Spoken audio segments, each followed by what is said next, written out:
Sir first of all Waqf board ಅಂತ ಹೇಳಿದ್ರೆ ನಮ್ಮ ಇಸ್ಲಾಮಲ್ಲಿ ಏನು ಹೇಳ್ತಾರೆ, it is A kind of charity. ಇವಾಗ ನನಗೆ ನಾನು ಚಾರಿಟಿ ಮಾಡಬೇಕು ಅಂತ ಇರುತ್ತೆ. ನನ್ನ ಹತ್ರ ಒಂದು ಏನೋ ಇಮೂವೇಬಲ್ ಪ್ರಾಪರ್ಟಿ ಇರುತ್ತೆ. ಅದನ್ನು ನಾನು ಬಡವ್ರಿಗೋಸ್ಕರ, ನೀಡಿ ಪರ್ಸನ್ಗೋಸ್ಕರ, ಡೆಸ್ಟಿಟ್ಯೂಟ್ಸ್ಗೋಸ್ಕರ ಏನೋ ಯಾರಿಗಾದ್ರೂ ಒಬ್ರಿಗೆ ಹೆಲ್ಪ್ ಮಾಡಬೇಕು ಅಂತ ಒಂದು ಮನಸ್ಸಲ್ಲಿದ್ದರೆ, ಓಕೆ, ಮತ್ತು ಖುರಾನ್ ಪ್ರಕಾರ ಏನೈತೆ ಅಂತ ಹೇಳಿದ್ರೆ, ಭಾಳ ವರ್ಸಸ್ಸಲ್ಲಿ ಖುರಾನ್ನಲ್ಲಿ ಭಾಳ ಕಡೆ ಹೇಳ್ತಾರೆ, ನೀವು ಈ ವಿಡೋಸು, ವಿಧವೆಯರಿಗೆ ಮತ್ತು ಅನಾಥರಿಗೆ, ವಿಧವೆಯವರಿಗೆ, ಹ್ಯಾಂಡಿಕ್ಯಾಪ್ಸ್ದವ್ರಿಗೆ, ಮತ್ತು ಯಾರೋ ಬಡವ್ರಿಗೆ, ಅಂಥವ್ರಿಗೆಲ್ಲ ಸಹಾಯ ಮಾಡಬೇಕು. ಮಾಡಲಿಲ್ಲ ಅಂದರೆ ನೀವು ನಮ್ಮ ಮುಸ್ಲಿಮ್ಮು ಅಲ್ಲಿ ನಿಮಗೆ ದೇವರು, ನಿಮಗೆ ನಮ್ಮ ಅಲ್ಲಾ ನಮಗೆ ಎದುರಿಗೆ ಲೆಕ್ಕಾಚಾರ ಮಾಡಿ ಅದನ್ನು ಪ್ರಶ್ನೆ ಕೇಳ್ತಾರೆ. ಇದು ನಮ್ಮ ಖುರಾನ್ನಲ್ಲಿ ಹೇಳತಕ್ಕಂಥ ವಾರ್ನಿಂಗ್ಸ್ ಕೊಟ್ಟಿರ್ತಾರೆ. ನೀವು ಶ್ರೀಮಂತರ ಆಗದ ಮೇಲೆ ನಿಮ್ಮ ರಿಲೇಟಿವ್ಸ್ನಲ್ಲಿ, ನಿಮ್ಮ ಅಕ್ಕಪಕ್ಕದಲ್ಲಿ, ನೈಬರ್ಸಲ್ಲಿರಲಿ, ನಿಮ್ಮ ಕಮ್ಯುನಿಟಿಯಲ್ಲಿ ಯಾರೋ ವಿಧವೆಯವರಿದ್ದರೆ, ಯಾರೇ ಇದು ಅನಾಥರಿದ್ದರೆ, ಯಾರೋ ಹ್ಯಾಂಡಿಕ್ಯಾಪ್ಸ್ ಇದ್ದರೆ, ಯಾರೋ ಮನೆ ಇಲ್ಲದೆ ಇರೋರಿದ್ರೆ, ಯಾರೋ ಏನದು ಬಡವರು ಇದ್ದರೆ, ಮತ್ತು ಹಾಸ್ಪಿಟ್ಲಲ್ಲಿ ಇರ್ತಾರಲ್ಲ, ಏನು ಹೇಳೋದು ಅವ್ರಿಗೆ, ರೋಗಿಗಳಿದ್ರೆ ಅವ್ರಿಗೆಲ್ಲ ನಾವು ಹೆಲ್ಪ್ ಮಾಡಬೇಕು ಅಂತ ಇರುತ್ತೆ. ಅದರಲ್ಲಿ 2 ಟೈಮ್ಸ್ ಐತೆ. ಒಂದು ಹೇಳ್ತೀವಿ ನಾವು ಜಕಾತ್ ಅಂತ ತೆಗಿತೀವಿ, ಒಂದು ವರ್ಷಕ್ಕೊಂದ್ಸಲಿ ನಮ್ಮ ಹತ್ರ ಇರೋ ಅಂಥ ಅಸೆಟ್ಸ್ನಲ್ಲಿ, ಇಮ್ಮೂವೇಬಲ್ ಆ್ಯಂಡ್ ಮೂವೇಬಲ್ ಪ್ರಾಪರ್ಟೀಸಲ್ಲಿ ಅದನ್ನು ಲೆಕ್ಕ ಹಾಕ್ಬಿಟ್ಟು 2.5%, 100 ರೂಪೀಸ್ಗೆ 2.5 ರೂಪಾಯಿ, ಅದನ್ನು ನಮ್ದಿಲ್ಲ ಅದ ಹಣ, ಆ ಹಣವನ್ನು ನಾವು, ಫಾರ್ ಎಕ್ಸಾಂಪಲ್ ನನ್ನ ಹತ್ರ 1 ಲಕ್ಷ ಕ್ಯಾಶ್ ಐತೆ, ನನ್ನ ಹತ್ರ 1 ಲಕ್ಷ ಗೋಲ್ಡ್ ಐತೆ, ಅದನ್ನು ಕ್ಯಾಲ್ಕುಲೇಟ್ ಮಾಡಿಬಿಟ್ಟು ಅದನ್ನು 5,000 ವರ್ಷಕ್ಕೆ ಒಂದ್ಸತಿ ಆ 5,000ವನ್ನು ನಾವು ತೆಗೆದುಬಿಟ್ಟು ಬಡವ್ರಿಗೆ, ನಮ್ಮ ನೆಂಟರಲ್ಲೇ ಇರ್ಬೋದು, ಬಡವ್ರಿಗೆ ಇಲ್ಲ ಯಾರಿಗೆ ಅವ್ರಿಗೆ ಸಹಾಯ ಮಾಡಬೇಕು. ಅದೊಂಥರ ಕಾನ್ಸೆಪ್ಟು. ಬೇರೆ ನನ್ನ ಹತ್ರ ಆಸ್ತಿ ಪಾಸ್ತಿ ಐತೆ, ಭಾಳ ಇದೈತೆ, ನಾನು ಶ್ರೀಮಂತ, ನಾನೇನು ಮಾಡ್ಬೋದು, ನನಗೊಂದು ಮನ್ಸಲ್ಲಿ ಬಂತು, ನನ್ನ ಹತ್ರ ಇರೋ ಮನೆ ಮಠ ಜಾಸ್ತಿ ಐತೆ, ನನಗಿರೋ ಆದಾಯ ಜಾಸ್ತಿ ಆಗೈತೆ, ನನಗೆ ಸಾಕಷ್ಟು ನನ್ನ ಹತ್ರ ಐತೆ, ಅದಕ್ಕೆ ನಾನು ಬಡವ್ರಿಗೋಸ್ಕರ ಕೊಡಬೇಕು, ದೇವ್ರಿಗೆ ಹೆಸರಲ್ಲಿ ಕೊಡಬೇಕು ಅಂತ ಹೇಳಿದ್ರೆ ನಾನು ಅದನ್ನು ಡೊನೇಟ್ ಮಾಡ್ತೀನಿ. ಯಾರಿಗೆ ಮಾಡ್ತೀನಿ? ಒಂದು ಕಮ್ಯುನಿಟಿಗೆ ಡೊನೇಟ್ ಮಾಡ್ತೀವಿ. ಇವಾಗ ನಾನು ಅದನ್ನು ನಡ್ಸ್ಕೊಂಡು ಹೋಗೋಕ್ಕಾಗಲ್ಲ, ನನ್ನ ಹತ್ರ ಮಕ್ಕಳಿಲ್ಲ, ಇಲ್ಲ ನನ್ನ ಮಕ್ಕಳಿದ್ರೂ ನಾ ಇರೋದನ್ನ ಆಸ್ತಿ ನಾನು ನೋಡ್ಕೊಳ್ಳೋದೇ ಜಾಸ್ತಿ ಆಗಿಬಿಟ್ಟೈತೆ, ಅದನ್ನು ಯಾರಾದರೂ ಮ್ಯಾನೇಜ್ ಮಾಡಿಬಿಟ್ಟು ಕರೆಕ್ಟಾಗಿ ಒಂದು ಜಾಗದಲ್ಲಿ ಸೇರಬೇಕು, ಕರೆಕ್ಟಾಗಿ ಅದನ್ನು ಉದ್ದೇಶ ಆಗಬೇಕು ಅಂತ ಹೇಳ್ಬಿಟ್ಟು ಅದಿರುತ್ತೆ. ಅದನ್ನೇನು ಹೇಳ್ತಾರೆ, ವಾಕಿಫ್ ಅಂತ ಹೇಳ್ತಾರೆ. ಅವ್ರಿಗೆ ಕೊಡೋರಿಗೆ, ಡೊನೇಟ್ ಮಾಡೋರಿಗೆ. ಡೊನೇಟ್ ಯಾರಿಗೆ ಮಾಡ್ತಾಯಿದ್ದೀವಿ? ನಿಮ್ಮ ಹೆಸರಲ್ಲಿ ಯಾವ್ದು ಹೆಸರಲ್ಲೂ ಇಲ್ಲ, ಡೊನೇಟು ನಾವು ಅಲ್ಲಾ ಹೆಸರಲ್ಲಿ ಮಾಡ್ತೀವಿ. ಯಾಕೆ? ಅಲ್ಲನೇ ನಮ್ಗೆ ಹೇಳಿರೋದು, ನನ್ನ ಹೆಸರಲ್ಲಿ ಕೊಡು, ನಾನು ನಿನಗೆ ಜಾಸ್ತಿ ಕೊಡ್ತೀನಿ, ಅದರಷ್ಟು 70ರಷ್ಟು ಕೊಡ್ತೀನಿ. ನೀನು 1 ರೂಪಾಯಿ ಕೊಟ್ರೆ ನಾನು 70ರಷ್ಟು ಕೊಡ್ತೀನಿ. ಯಾರಿಗೆ ಕೊಡ್ತಾ ಇದೆಯಾ? ಹೆಂಗಪ್ಪ ದೇವ್ರಿಗೆ ಸಾಲ ಕೊಡೋದು? ಕುರಾನಲ್ಲಿ ಸೂರ ಮುಜಮ್ಮಿಲಲ್ಲಿ ಹೇಳ್ತಾರೆ, ನೀನು ನನಗೆ ಸಾಲ ಕೊಡು, ನಾನು ನಿನ್ಗೆ 70ರಷ್ಟು ಕೊಡ್ತೀನಿ. ಹೆಂಗೆ ಕೊಡೋದು? ಯಾರು ಕೊಡೋದು? ಹೆಂಗೆ ದೇವ್ರಿಗೆ ಸಾಲ ಕೊಡೋದಂತೆ? ನೀನು ಈ ಬಡವ್ರಿಗೆ, ಈ ವಿಧವೆಯವ್ರಿಗೆ, ಈ ಅನಾಥರಿಗೆ, ಅವ್ರಿಗೆಲ್ಲ ಕೊಟ್ಟರೆ ನನಗೆ, ಅವ್ರಿಗೆ ಹೆಲ್ಪ್ ಮಾಡಿದ್ರೆ ನನಗೆ ಕೊಟ್ಟಂಗೆ, ಅದು ನನ್ನ ಮೇಲೆ ಸಾಲ ಇರುತ್ತೆ, ನಾನು ನಿನಗೆ ಕೊಡ್ತೀನಿ ಅಂತ ಅದು ಕಾನ್ಸೆಪ್ಟ್ ಐತೆ ಕುರಾನಲ್ಲಿ. ಅದು ಗೈಡೆನ್ಸ್ ಕೊಟ್ಟಿರ್ತಾರೆ.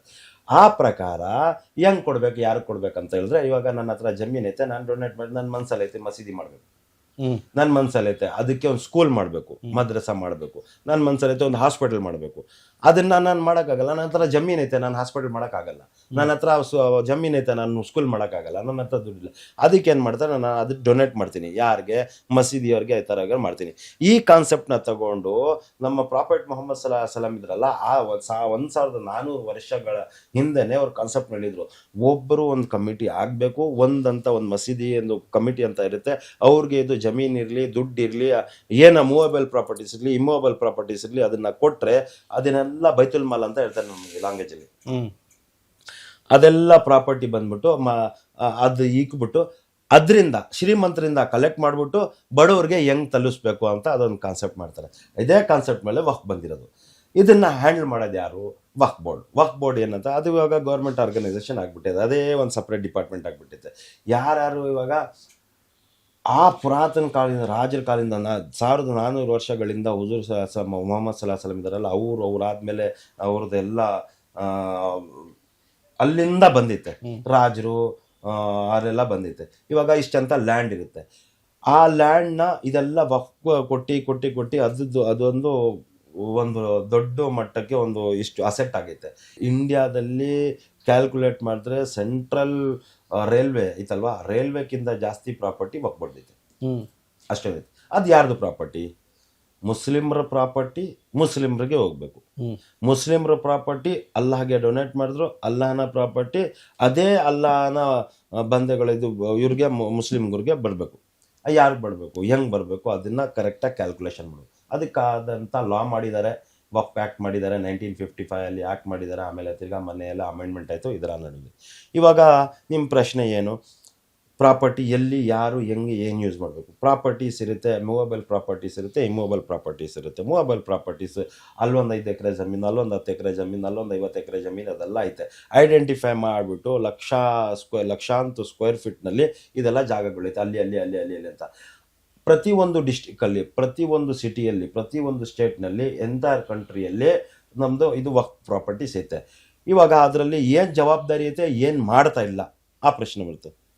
ವಕ್ಫ್ ಬೋರ್ಡ್ಗೆ ಅಂತ ಹೋಗ್ಬಿಟ್ಟು ಒಂದು ಪ್ರಾಪರ್ಟಿ, ಇದು ವಕ್ಫ್ ಪ್ರಾಪರ್ಟಿ, ವಕ್ಫ್ ಐಡೆಂಟಿಫೈ ಮಾಡುತ್ತೆ. ಈ ಪ್ರಾಪರ್ಟಿ ನಾನು ಡೊನೇಟ್ ಮಾಡಿದೆ ನಿಮಗೆ, ನಾನು ಈ ಪ್ರಾಪರ್ಟಿ ಡೊನೇಟ್ ಮಾಡಿದ್ಮೇಲೆ ಅದು ವಕ್ಫ್ ಐಡೆಂಟಿಫೈ ಮಾಡುತ್ತೆ. ಅದು ತಾನಾಗಿ ಅದು ಗಿಫ್ಟ್ ಇದು ಮಾಡ್ಕೊಳ್ಳುತ್ತೆ, ರಿಜಿಸ್ಟರ್ ಮಾಡ್ಕೊಳ್ಳುತ್ತೆ, ಅದು ಗೆಜೆಟ್ ನೋಟಿಫಿಕೇಶನಲ್ಲಿ ಹಾಕ್ಕೊಳ್ಳುತ್ತೆ. ಹಾಕೊಂಡ್ಮೇಲೆ ಅದು ಪ್ರಾಪರ್ಟಿ ಬಂದ್ಬಿಟ್ಟು ವಕ್ಫ್ ಆಯಿತು. ತಿರ್ಗಾ ನಾನು ಕೊಟ್ಟವನು ನಾನು ವಾಪಸ್ ತೊಗೊಳಕ್ಕಾಗಲ್ಲ. ಇದು ಕಾನ್ಸೆಪ್ಟ್. ಅದು ಕೊಟ್ಟಮೇಲೆ ಅದನ್ನು ಕರೆಕ್ಟಾಗಿ ಉಪಯೋಗಿಸ್ಬೇಕು, ಕರೆಕ್ಟಾಗಿ ಬೆನಿಫಿಟ್ ಆಗಬೇಕು. ಅದೇನು ಮಾಡ್ತಾರೆ ವಕ್ಫ್ ಬೋರ್ಡ್ ಅಂತ, ಈ ಥರ ಲಕ್ಷಾಂತರ ಎಕರೆ ಜಾಗದಲ್ಲಿ ಅವ್ರು ಏನು ಮಾಡ್ತಾರೆ, ಅದರಲ್ಲಿ ಡೆವಲಪ್ ಮಾಡಬೇಕು. ವಕ್ಫ್ದು ಕಾನ್ಸೆಪ್ಟು ಡೆವಲಪ್ ಮಾಡಬೇಕು. ಇವಾಗ ನಾನು ಒಂದು 5 ಎಕರೆ ಜಾಗ ಕೊಟ್ಟೆ, ಆ 5 ಎಕರೆ ಜಾಗದಲ್ಲಿ ಏನು ಮಾಡಬೇಕು? ಪಕ್ಕದಲ್ಲಿ ಸ್ಕೂಲ್ ಇಲ್ವಾ? ಹಾಸ್ಪಿಟಲ್ ಮಾಡಬೇಕಾ? ಇದರಲ್ಲಿ ಸ್ಕೂಲ್ ಮಾಡಬೇಕಾ? ಅದಕ್ಕೆ ರಿಹಾಬ್ ಸೆಂಟರ್ ಮಾಡಬೇಕಾ? ಇಲ್ಲ ಬ್ಲಡ್ ಬ್ಯಾಂಕ್ ಮಾಡಬೇಕಾ? ಏನೋ ಒಂದು ಏನು ಮಾಡಬೇಕು? ಅದರಲ್ಲಿಂದ ಅದು ಅವರು ಡಿಸಿಷನ್ ತೊಗೊಳ್ತಾರೆ. ಅದು ಮಾಡಿದ ಮೇಲೆ ಅಲ್ಲಿಂದ ಯಾರಿಗೆ ಬೆನಿಫಿಟ್ ಆಗಬೇಕು, ಯಾರು ಬಡವರು ಇರ್ತಾರೆ. ಇವಾಗ ಸ್ಕೂಲ್ ಮಾಡಿದ್ರೆ ಬಡವ್ರ ಮಕ್ಕಳಿಗೆ without fees, without donations, without admissions ಅಲ್ಲಿ ಅವ್ರಿಗೆ ಅಡ್ಮಿಷನ್ ಮಾಡಿಸ್ಕೊಂಡು ಅವ್ರಿಗೆ ಎಜುಕೇಷನ್ ಕೊಡಬೇಕು. ಹಾಸ್ಪಿಟಲ್ ಮಾಡಿದ್ರೆ ವಿತ್ ಫ್ರೀ ಆಫ್ ಕಾಸ್ಟಲ್ಲಿ. ಇವಾಗ ಹೆಂಗೆ ಸರ್ಕಾರ, ನಮ್ಮ ಮೈನಾರಿಟಿ ಡಿಪಾರ್ಟ್ಮೆಂಟ್ ಅವರು ಇಲ್ಲ ಸರ್ಕಾರದವ್ರು ಏನು ಮಾಡ್ತಾರೆ, BPL ಕಾರ್ಡ್ ಇದ್ದರೆ ನಿನಗೆ ಒಂದು 10 ರೂಪಾಯಲ್ಲಿ ನಿನಗೆ ಚಿಕಿತ್ಸೆ ಸ್ಟಾರ್ಟ್ ಆಗುತ್ತೆ ಅಲ್ವಾ? 500 ರೂಪಾಯಿ, 1000 ರೂಪಾಯಲ್ಲಿ ನಿಮ್ಗೆ ಎಷ್ಟೋ ಆಪ್ರೇಷನ್ಗಳು, ಇದು ಸ್ಕ್ಯಾನಿಂಗು, ಅದು ಇದು ಎಲ್ಲ ಆಗ್ಬಿಡುತ್ತೆ BPL ಕಾರ್ಡ್ ಇದ್ದರೆ. ಅದೇ ಥರ ಕಾನ್ಸೆಪ್ಟ್ ಬಂದ್ಬಿಟ್ಟು ವಕ್ಫಲ್ಲಿ ಆಗಬೇಕು. ಯಾರು ಬಡವತನ ಇದಾನ, ಅವನಿಗೆ ಕಾಯಿಲೆ ಇದೆ, ಅವನಿಗೆ ಕಾಯಿಲೆ ವಾಸಿ ಮಾಡಬೇಕು, ಆಪ್ರೇಷನ್ ಮಾಡಬೇಕು, ಇದು ಮಾಡಬೇಕು, ಅದು ಹಾಸ್ಪಿಟಲ್ ಮಾಡಬೇಕು. ಸ್ಕೂಲ್ನಲ್ಲಿ ಅವನಿಗೆ ಫ್ರೀಯಾಗಿ ಎಜುಕೇಷನ್ ಮಾಡಬೇಕು. ಈ ಥರ ಕಾನ್ಸೆಪ್ಟ್ ಇರೋದ್ರಲ್ಲಿ ಇದರಲ್ಲಿ ಬಹಳ ಕರಪ್ಷನ್ ಇನ್ವಾಲ್ವ್ ಆಗ್ಬಿಟ್ಟೈತೆ.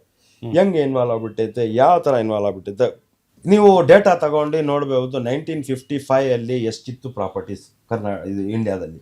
ಅದಾದಮೇಲೆ 1980s ಎಷ್ಟು ಬಂತು, 2000s ಎಷ್ಟು ಬಂತು, ಲಾಸ್ಟ್ ಇಯರ್ ಎಷ್ಟು ಬಂತು, 2024 2025 ಎಷ್ಟೈತೆ ಐಡೆಂಟಿಫೈ ಪ್ರಾಪರ್ಟಿ. ಇದರಲ್ಲಿ 4-5 ಥರ ಎನ್ಕ್ರೋಚ್ಮೆಂಟ್ ಆಗ್ತೈತೆ. ಬಂದ್ಬಿಟ್ಟು ಇದು ವಕ್ಫ್ ಪ್ರಾಪರ್ಟಿ, ಪಕ್ಕದಲ್ಲಿ ಗೌರ್ಮೆಂಟ್ ಪ್ರಾಪರ್ಟಿ, ಸ್ಟೇಟ್ ಗೌರ್ಮೆಂಟ್ ಐತೆ, ಲೋಕಲ್ ಗೌರ್ಮೆಂಟ್ ಐತೆ, ಮುನ್ಸಿಪಲ್ ಪ್ರಾಪರ್ಟಿ. ಎಕ್ಸಾಂಪಲ್ ಇಲ್ಲಿ BBMP ಐತೆ, ಬೃಹತ್ ಬೆಂಗಳೂರು ಮಹಾನಗರ ಪಾಲಿಕೆ. BBMP ಅವರು ಸ್ವಲ್ಪ ಎನ್ಕ್ರೋಚ್ ಮಾಡಿಬಿಟ್ಟಿದ್ದಾರೆ.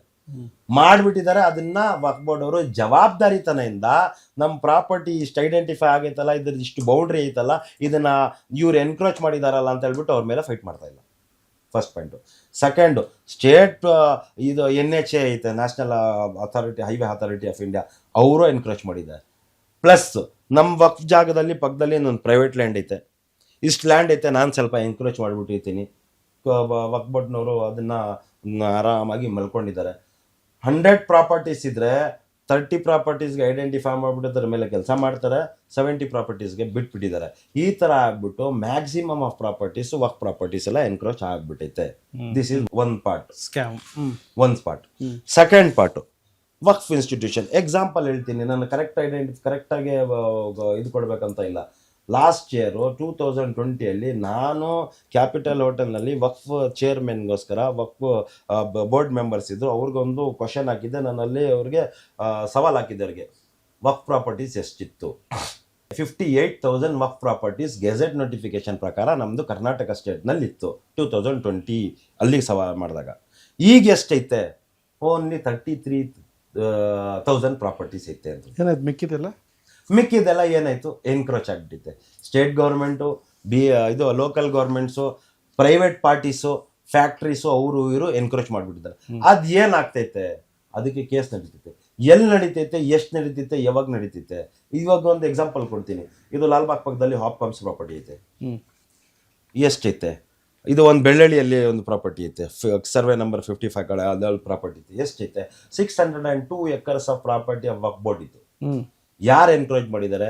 ಸ್ವಲ್ಪ ಜನ ಲೋಕಲ್ಸ್ ಎನ್ಕ್ರೋಚ್ ಮಾಡಿದ್ದಾರೆ, ಸ್ವಲ್ಪ ಜನ ಫ್ಯಾಕ್ಟ್ರೀಸ್ ಎನ್ಕ್ರೋಚ್ ಮಾಡಿದ್ದಾರೆ, ಸ್ವಲ್ಪ ಲೋಕಲ್ ಗೌರ್ಮೆಂಟ್, ಸ್ವಲ್ಪ ಸ್ಟೇಟ್ ಗೌರ್ಮೆಂಟ್ ಎನ್ಕ್ರೋಚ್ ಮಾಡಿದ್ದಾರೆ. ಏನಾಗೈತೆ ಅದು ಕೇಸು? ಇಲ್ಲಿಂದ ಹೈಕೋರ್ಟಿಂದ ಹೋಗ್ಬಿಟ್ಟು ಸುಪ್ರೀಂ ಕೋರ್ಟಲ್ಲಿ ಐತೆ. ಸುಪ್ರೀಂ ಕೋರ್ಟಲ್ಲಿ ಏನು ಹಾಕೊಂಡಿದ್ದಾರೆ? 602 ಎಕರ್ಸಲ್ಲಿ 12 ಎಕರ್ ಬಿಟ್ಬಿಟ್ಟು 590 ಎಕರ್ಸ್ ನಮ್ದು ಇವಾಗ ಐತೆ ಅಂತ ಹೇಳ್ಬಿಟ್ಟು ಅದರಲ್ಲಿ ಕೇಸ್ ನಡೀತೈತೆ. ಎಷ್ಟು ವರ್ಷಗಳಿಂದ ಕೇಸ್ ನಡೀತೈತೆ, ಎನ್ಕ್ರೋಚ್ ಮಾಡಿದ್ದಾರೆ. ಆ ಜಾಗದಲ್ಲಿ ಏನು ಲಾಭ ಇಲ್ಲ. ಅದೊಂದು ಕಾನ್ಸೆಪ್ಟ್. ಇನ್ನೊಂದು ಕಾನ್ಸೆಪ್ಟ್, ಇವಾಗ 33,000 ಪ್ರಾಪರ್ಟೀಸ್ ಇವಾಗ ಇವ್ರ ಹತ್ರ ಐತೆ. ಇದರಲ್ಲಿ ಬೆನಿಫಿಟ್ ಹೆಂಗೈತೆ?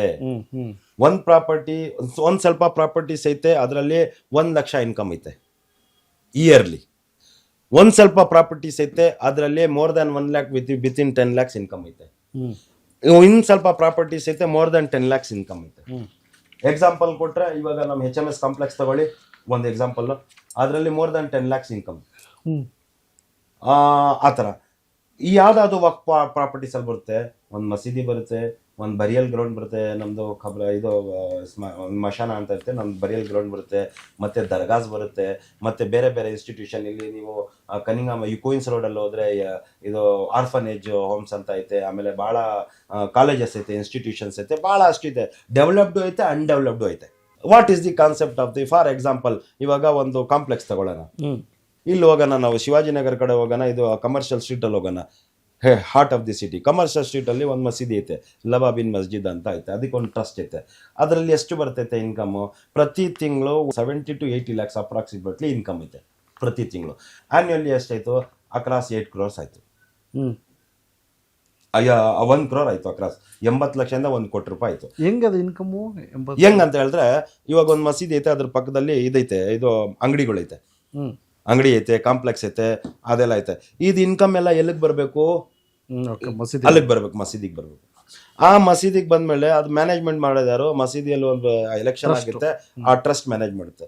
ಇದರಲ್ಲಿ 80 lakh rupees ಆ ಥರ ಇನ್ಕಮ್ ಬಂದರೆ, 70 to 80 lakh rupees approximately income ಬಂದರೆ, 1 ಕೋಟಿ ಚಿಲ್ಲರೆ ನೀವು 1 ವರ್ಷಕ್ಕೆ ಇನ್ಕಮ್ ಬಂದರೆ, ಇವಾಗ ಈ ರೋಲ್ ಏನು ಇದರಲ್ಲಿ? According to the Waqf act, 7% of the annual income should be deposited to the Waqf board. 7% ಯಾರಿಗೆ? ವಕ್ಫ್ ಬೋರ್ಡ್ಗೆ ಡಿಪಾಸಿಟ್. 2.25% ಅಲ್ವಾ? ಇಲ್ಲ, 7%. ಯಾಕದು? ಅದು ಲಾ ಇರೋದು. ಕಮರ್ಷಿಯಲ್ ಯಾವುದೇ ಇರಲಿ, ಲಾ ಇರೋದು. ವಕ್ಫ್ ಪ್ರಾಪರ್ಟೀಸ್ ಅಲ್ಲಿ 7% of the annual income after deducting the charges, expenditure ಎಲ್ಲ ಹೋಗ್ಬಿಟ್ಟು 7% ವಕ್ಫ್ ಬೋರ್ಡ್ಗೆ ಆಗಬೇಕು, 93% ಇಲ್ಲಿ ಉಳಿತು.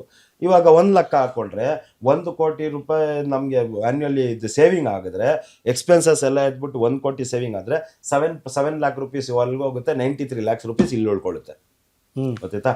ಈ ಥರ 1 lakh ಇನ್ಕಮ್ ಅಷ್ಟು ಒಂದು ಸ್ವಲ್ಪ ಪ್ರಾಪರ್ಟೀಸ್ ಇದೆ. ಒಂದು 30% ಪ್ರಾಪರ್ಟೀಸ್ ಇರ್ಬೋದು 1 lakhಗಿಂತ ಕೆಳಗಡೆ. ಒಂದು 30% ಪ್ರಾಪರ್ಟೀಸು 1 lakh to 10 lakhs ಐತೆ. ಒಂದು 40% ಪ್ರಾಪರ್ಟೀಸು ನಿಮಗೆ 10 lakh ಆ್ಯಂಡ್ ಅಬೌವ್ ಇನ್ಕಮ್ ಐತೆ. ಈ ಥರ ಹೇಳ್ಬಿಟ್ಟು 33,000 ಪ್ರಾಪರ್ಟೀಸು ಆನ್ಯುವಲ್ ಇನ್ಕಮ್ಮು ಅಪ್ರಾಕ್ಸಿಮೇಟ್ ಎಷ್ಟು ಕೋಟಿ ಇರ್ಬೋದು? ನಾನು 2020 ಕ್ಯಾಲ್ಕುಲೇಟ್ ಮಾಡಿದಾಗ 3,300 crores rupees of income, annual income for the Waqf board ಅಂತ ಬರುತ್ತೆ. ಗೊತ್ತಾಯ್ತಾ? ನಾನು ನಮ್ಮ ಫುಲ್ ಟೀಮೇ ಇದ್ರ ಮೇಲೆ ಕೆಲಸ ಮಾಡಿ 3,300 crores of Karnataka state income of the Waqf properties.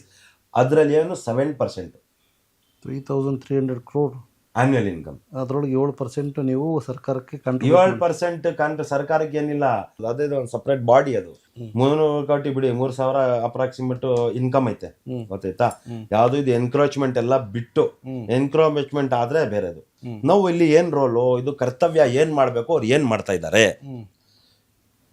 ನಾನು ಎಕ್ಸಾಂಪಲ್ ಇವಾಗ ಹೇಳಿದೆ, ಕಮರ್ಷಿಯಲ್ ಶಿದ್ದು ಲಬಾಬಿನ್ಗು ಲಾ ಏನ್ ಹೇಳುತ್ತೆ, ನಮ್ ಖುರಾನ್ ಏನ್ ಹೇಳುತ್ತೆ. ವಕ್ಫು ಡರೈವ್ ಆಗಿರೋದೇ, ವಕ್ಫ್ ಬಂದಿರೋದೇ ನಮ್ಮ ಖುರಾನಿಂದ, ಇಸ್ಲಾಮಿಕ್ ಲಾ ಇಂದ. ಇಸ್ಲಾಂ ಏನು ಹೇಳುತ್ತೆ? ಇದು ಪ್ರಾಪರ್ಟಿ, ಇದು ಪ್ರಾಪರ್ಟಿ, ಇದು ಯಾವುದೋ ವಕ್ಫ್ ಪ್ರಾಪರ್ಟಿ. ಇದಕ್ಕೆ ಸರೌಂಡಿಂಗ್ ಇವಾಗ ಜ್ಯೂರಿಸ್ಡಿಕ್ಷನ್ ಇರುತ್ತೆ. ಪೊಲೀಸ್ ಸ್ಟೇಷನ್ ಜ್ಯೂರಿಸ್ಡಿಕ್ಷನ್ ಇರಲ್ಲ, ಇಲ್ಲಿಂದ ಇದು ಜ್ಯೂರಿಸ್ಡಿಕ್ಷನ್ ಅಂತ.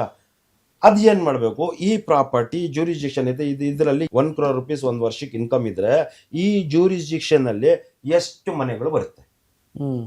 ಈ ಎಷ್ಟು ಮನೆಗಳಲ್ಲಿ ಇದರಲ್ಲಿ ಎಷ್ಟು ಬಡವರಿದ್ದಾರೆ, ಎಷ್ಟು ಇದು ವಿಧವೆಗಳಿದ್ದಾರೆ, ಎಷ್ಟು ಡೆಸ್ಟಿಟ್ಯೂಟ್ ಇದ್ದಾರೆ, ಹೋಮ್ಲೆಸ್ ಇದ್ದಾರೆ, ಯಾರಿಗೆ ಏನೇನು ಮಾಡಬೇಕು, ಎಷ್ಟು ಜನ ಕಾಯಿಲೆ ಇದ್ದಾರೆ, ಅವ್ರಿಗೆ ಏನು ಮಾಡಬೇಕು, ಇದು ಕರ್ತವ್ಯ ಆಗುತ್ತೆ ಯಾರ್ದು. ಇವಾಗ ನಾನು ಮಸೀದಿದು ನಾನು ಆ ಕಮಿಟಿ ಮೆಂಬರ್, ಆ ಟ್ರಸ್ಟ್ ಮೆಂಬರ್ ಇದ್ರೆ ಅದು ನನ್ನ ಕರ್ತವ್ಯ, ಅದು ನನಗೆ ದೇವರು ಕೇಳ್ತಾನೆ ಪ್ರಶ್ನೆ, ಮತ್ತೆ ಪಬ್ಲಿಕ್ ಕೇಳಬೇಕು ಪ್ರಶ್ನೆ. ತಿಂಗಳಿಗೆ ಇಷ್ಟು ಇನ್ಕಮ್ ಐತೆ, ವರ್ಷಕ್ಕೆ ಇಷ್ಟು ಇನ್ಕಮ್ ಐತೆ, 1 ಕೋಟಿ ರೂಪಾಯಿ ನಿಮ್ಮ ಹತ್ರ ಉಳಿತು, 7 ಲಕ್ಷ ನೀವು ವರ್ಕ್ ಬೋರ್ಡ್ಗೆ ಕೊಟ್ಟರೆ 93 ಲಕ್ಷ ನಿಮ್ಮ ಹತ್ರ ಉಳಿತು. 93 ಲಕ್ಷ ಅಲ್ಲಿ ನೀವು ಎಷ್ಟು ಮದುವೆಗಳು ಮಾಡಿದ್ದೀರಾ?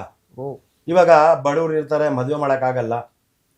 ಮದುವೆ ಮಾಡೋಕೆ ಇವಾಗ ನೀವು ಕ್ವಶನ್ ಹೇಳ್ತೀರಾ, ಯಾಕೆ ಮೈನಾರಿಟಿ ಸ್ಕೀಮಲ್ಲಿ 50,000? Minority scheme, minority is different department, work department is different. ಮೈನಾರಿಟಿಯವರೇ ಕೊಡ್ಬೇಕಾ 50,000? ಇವ್ರು ಏನ್ ಮಾಡ್ತಾ ಇದ್ದಾರೆ ದುಡ್ಡು? ಇದರಲ್ಲಿ ಒಂದು 7-8 ಜನ ಮೆಂಬರ್ಸ್ ಇರ್ತಾರೆ, ಅವ್ರು ಏನ್ ಮಾಡ್ತಾರೆ, ಅಕೌಂಟ್ ಮೇಂಟೈನ್ ಮಾಡ್ಕೊಂಡು ಆ ದುಡ್ಡು ಅಲ್ಲೇ ಕೊಳಿತಾ ಇರುತ್ತೆ, ಅದು ಹಂಗೆ ಬೀಳ್ತಾ ಇರುತ್ತೆ.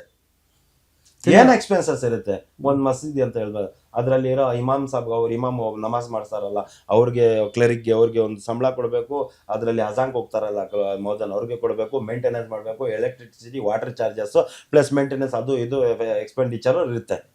ಅದು ಬಿಟ್ರೆ ಏನಿರುತ್ತೆ? ಏನಿರಲ್ಲ. ಇದೆಲ್ಲ ಉಳ್ಕೊಳ್ಳುತ್ತೆ. ಎಲ್ಲಾ ಬಿಟ್ಟು ಉಳ್ಕೊಂಡಿರೋದು ಈ ಅಮೌಂಟ್ ಏನ್ ಮಾಡ್ತಾ ಇದ್ದಾರೆ? Whether any of the 99.9% properties ಅಲ್ಲಿ, ಇನ್ಸ್ಟಿಟ್ಯೂಟ್ಸ್ ಅಲ್ಲಿ, ಪ್ರಾಪರ್ಟೀಸ್ ಅಲ್ಲಿ ಇಲ್ಲಿ ಬಡವ್ರ ತವನಿಗೆ ಕೊಡ್ತಾ ಇದಾರ? ಕೊಟ್ಟಿದ್ರೆ ಕರ್ಕೊಂಬಂದು ತೋರಿಸಿ ನನಗೆ. ಬಡವರು ಕೊಡ್ತಾ ಇಲ್ಲ, ವಿಧವೆಯವ್ರಿಗೆ ಕೊಡ್ತಾ ಇಲ್ಲ. ವಿಧವೆಯವ್ರು ಕೇಳಿದ್ರೆ ಹೋಗಿ ವಕ್ ಬೋರ್ಡ್ಗೆ ಹೋಗ್ಬೇಕಾ? ವಕ್ ಬೋರ್ಡ್ ಅಲ್ಲಿ ಸ್ಕೀಮ್ ಐತೆ, ವಿಧವೆಯವ್ರಿಗೆ 4,000 ಇಂದ 5,000 ಕೊಡ್ಬೇಕಂತ ಹೇಳ್ಬಿಟ್ಟು ಟೈಲರಿಂಗ್ ಮಿಷನ್ಸ್ ಕೊಡ್ತಾರೆ, ಆಟೋಗಳು ಕೊಡ್ತಾರೆ, ಆಮೇಲೆ ಲೋನ್ಸ್ ಕೊಡ್ತಾರೆ, ಸ್ಕಾಲರ್ಶಿಪ್ ಕೊಡ್ತಾರೆ, ಅದೆಲ್ಲ ಕೊಡ್ತಾರೆ. ಎಷ್ಟು ಕೊಡ್ತಾ ಇದ್ದಾರೆ? ಕುರಾನ್ ಏನ್ ಹೇಳುತ್ತೆ, ಹದೀಸ್ ಏನ್ ಹೇಳುತ್ತೆ, ನಮ್ಮ ಪ್ರಾಪರ್ಟಿ ಮೊಹಮ್ಮದ್ ಸಲಾ ಅಸ್ಲಾಂ ಏನ್ ಹೇಳಿದ್ರು, ಈ ಪ್ರಾಪರ್ಟಿ ನಿಮ್ಗೆ ಕೊಟ್ಟಿದ್ದು, ಇದರಲ್ಲಿ ಬರ್ತಕ್ಕಂಥ ಆದಾಯ ನೀವು ನಿಮ್ಮ ಜ್ಯೂರಿಡಿಕ್ಷನಲ್ ಅಲ್ಲಿ ಇರೋವ್ರಿಗೆ ಕೊಡಬೇಕು. ಉಳಿತಾ ಪಕ್ಕದಲ್ಲಿ ಇಲ್ಲಿ 10 ಲಕ್ಷ, ಇಲ್ಲಿ 1 ಲಕ್ಷ ಇನ್ಕಮ್ ಐತೆ, ಪಕ್ಕದ ಜ್ಯೂರಿಡಿಕ್ಷನ್, ಪಕ್ಕದ ಇನ್ಸ್ಟಿಟ್ಯೂಷನ್ ಅಲ್ಲಿ 1 ಲಕ್ಷ ಇಲ್ಲ, 1 ಲಕ್ಷಕ್ಕಿಂತ ಕಮ್ಮಿ ಐತೆ, ಅದರಲ್ಲಿ ಆದಾಯನೇ ಕಮ್ಮಿ ಐತೆ, ಅಲ್ಲೇ ಕರೆಕ್ಟ್ ಆಗ್ತಾ ಇರುತ್ತೆ. ಅಲ್ಲಿರೋ ಬಡವ್ರಿಗೆ ಇವ್ರು ಹೆಲ್ಪ್ ಮಾಡಬೇಕು. ಅಲ್ಲ, ಇವಾಗ ಅವರು ತಿನ್ನೋದು ಇಲ್ಲ, ಇವ್ರು ಭ್ರಷ್ಟಾಚಾರ. ನಾನು ಹೇಳ್ತೀನಿ, ಅಲ್ಲಿಗೆ ಬರ್ತೀನಿ ನಾನು. ಅದನ್ನ ಕಾನ್ಸೆಪ್ಟ್ ನ ಅರ್ಥ ಮಾಡ್ಕೊಂಡು, ಯಾಕಂದ್ರೆ ವಕ್ಫು ಏನು, ವಕ್ ಪ್ರಾಪರ್ಟೀಸ್ ಏನು, ಅದ್ರ ಇನ್ಕಮ್ ಏನಂತ ನಮ್ಗೆ ಬಹಳ ಜನಗೆ 99% ಅವ್ರಿಗೆ ಗೊತ್ತಿಲ್ಲ. ಅದನ್ನ ನಾನು ಹೇಳ್ತೀನಿ. ಇದು ನಮ್ಗೆ ಕುರಾನ್ ಹೇಳುತ್ತೆ. ಈಗ ಲೆಕ್ಕ ಹಾಕೊಳ್ಳಿ, 7% ಆಫ್ ದಿ ಪ್ರಾಪರ್ಟೀಸ್ ಅಲ್ಲಿ 3,000 crore ಇನ್ಕಮ್ ಕರ್ನಾಟಕ ಸ್ಟೇಟ್ ನಲ್ಲಿ ಬರುತ್ತೆ ಅಂತ ಹೇಳಿದ್ರೆ 93% ಎಷ್ಟಾಯ್ತು? ಸ್ಟೇಟ್ ನ ಎಲ್ಲಾ ಇನ್ಸ್ಟಿಟ್ಯೂಷನ್ಸ್ಗೆ ನಾನು ಹೇಳ್ದಲ್ಲ, ಕಮ್ಮಿ 1 ಲಕ್ಷಕ್ಕಿಂತ ಕಮ್ಮಿನೂ ಐತೆ, ಯಾವುದೇ ವಿತ್ 0 ಇನ್ಕಮು ಇದ್ದಾರೆ. ಅಲ್ಲಿ ಚಂದ ತಗೊಳ್ಳೋದು, ಅಲ್ಲಿ ಕಲೆಕ್ಟ್ ಮಾಡೋದು, ಅಲ್ಲೇ ಅವ್ರಿಗೆ ಕೊಡೋದು ಅಂತ. ಸೊ ಇದು ನಮ್ಮ ಇದರಲ್ಲಿ BPL ಹೋಲ್ಡರ್ಸ್ ಎಷ್ಟಿದ್ದಾರೆ? ಇವಾಗ ನಮ್ಮ ಕರ್ನಾಟಕದಲ್ಲಿ 7.5 ಕೋಟಿ ಇದ್ದಾರೆ. ಮುಸ್ಲಿಮ್ಸ್ ಅವ್ರು ಎಷ್ಟಿರ್ಬೋದು? 2.5 ಕೋಟಿ ಇದ್ದಾರೆ. 2.5 ಕೋಟಿ ಜನದಲ್ಲಿ ಹೋಮ್ಲೆಸ್ ಎಷ್ಟು ಕೋಟಿ ಇದ್ದಾರೆ? 50 ರಿಂದ 60 ಲಕ್ಷ ಹೋಮ್ಲೆಸ್ ಇರ್ಬೋದು. ಹೋಮ್ಲೆಸ್ ಅಂದ್ರೆ ಬಾಡಿಗೆ ಮನೆಗಳಲ್ಲಿ ಇರ್ಬೋದು, ಅದೆಲ್ಲ ಇರ್ಬೋದು. ಹಾಸ್ಪಿಟಲ್ ಅಲ್ಲಿ ನೀವು ಜಯದೇವ ಇಂದ ಹಿಡಿದು, ವಿಕ್ಟೋರಿಯಾ ಇಂದ ಹಿಡಿದು, ಬೋರಿಂಗ್ ಇಂದ ಹಿಡಿದು ಎಲ್ಲಾ ಕಡೆ ನೀವು ಹೋಗಿ ನಿಮ್ಯಾನ್ಸ್ ಇಂದ ಹೊಡೆದಿ. ನೀವ್ ಹೇಳೋ ಲೆಕ್ಕ ನೋಡಿದ್ರೆ ಕರ್ನಾಟಕದಲ್ಲಿ ಬಡತನನೇ ಇರೋದಿಲ್ಲ. ಬಡತನ ಬಿಟ್ಟು ಶ್ರೀಮಂತರಾಗ್ಬಿಟ್ಟು ಬೇರೆಯವ್ರಿಗೆ ಕೊಡೋ ತರ ಆಗ್ತಾರೆ. ಹೆಂಗಾಗುತ್ತೆ ಅಂದ್ರೆ ಒಂದ್ 5 ನಿಮಿಷ ಕೇಳಿದ್ರೆ ಗೊತ್ತಾಗ್ಬಿಡುತ್ತೆ ನಿಮ್ಗೆ. ಗೊತ್ತಾಯ್ತಾ?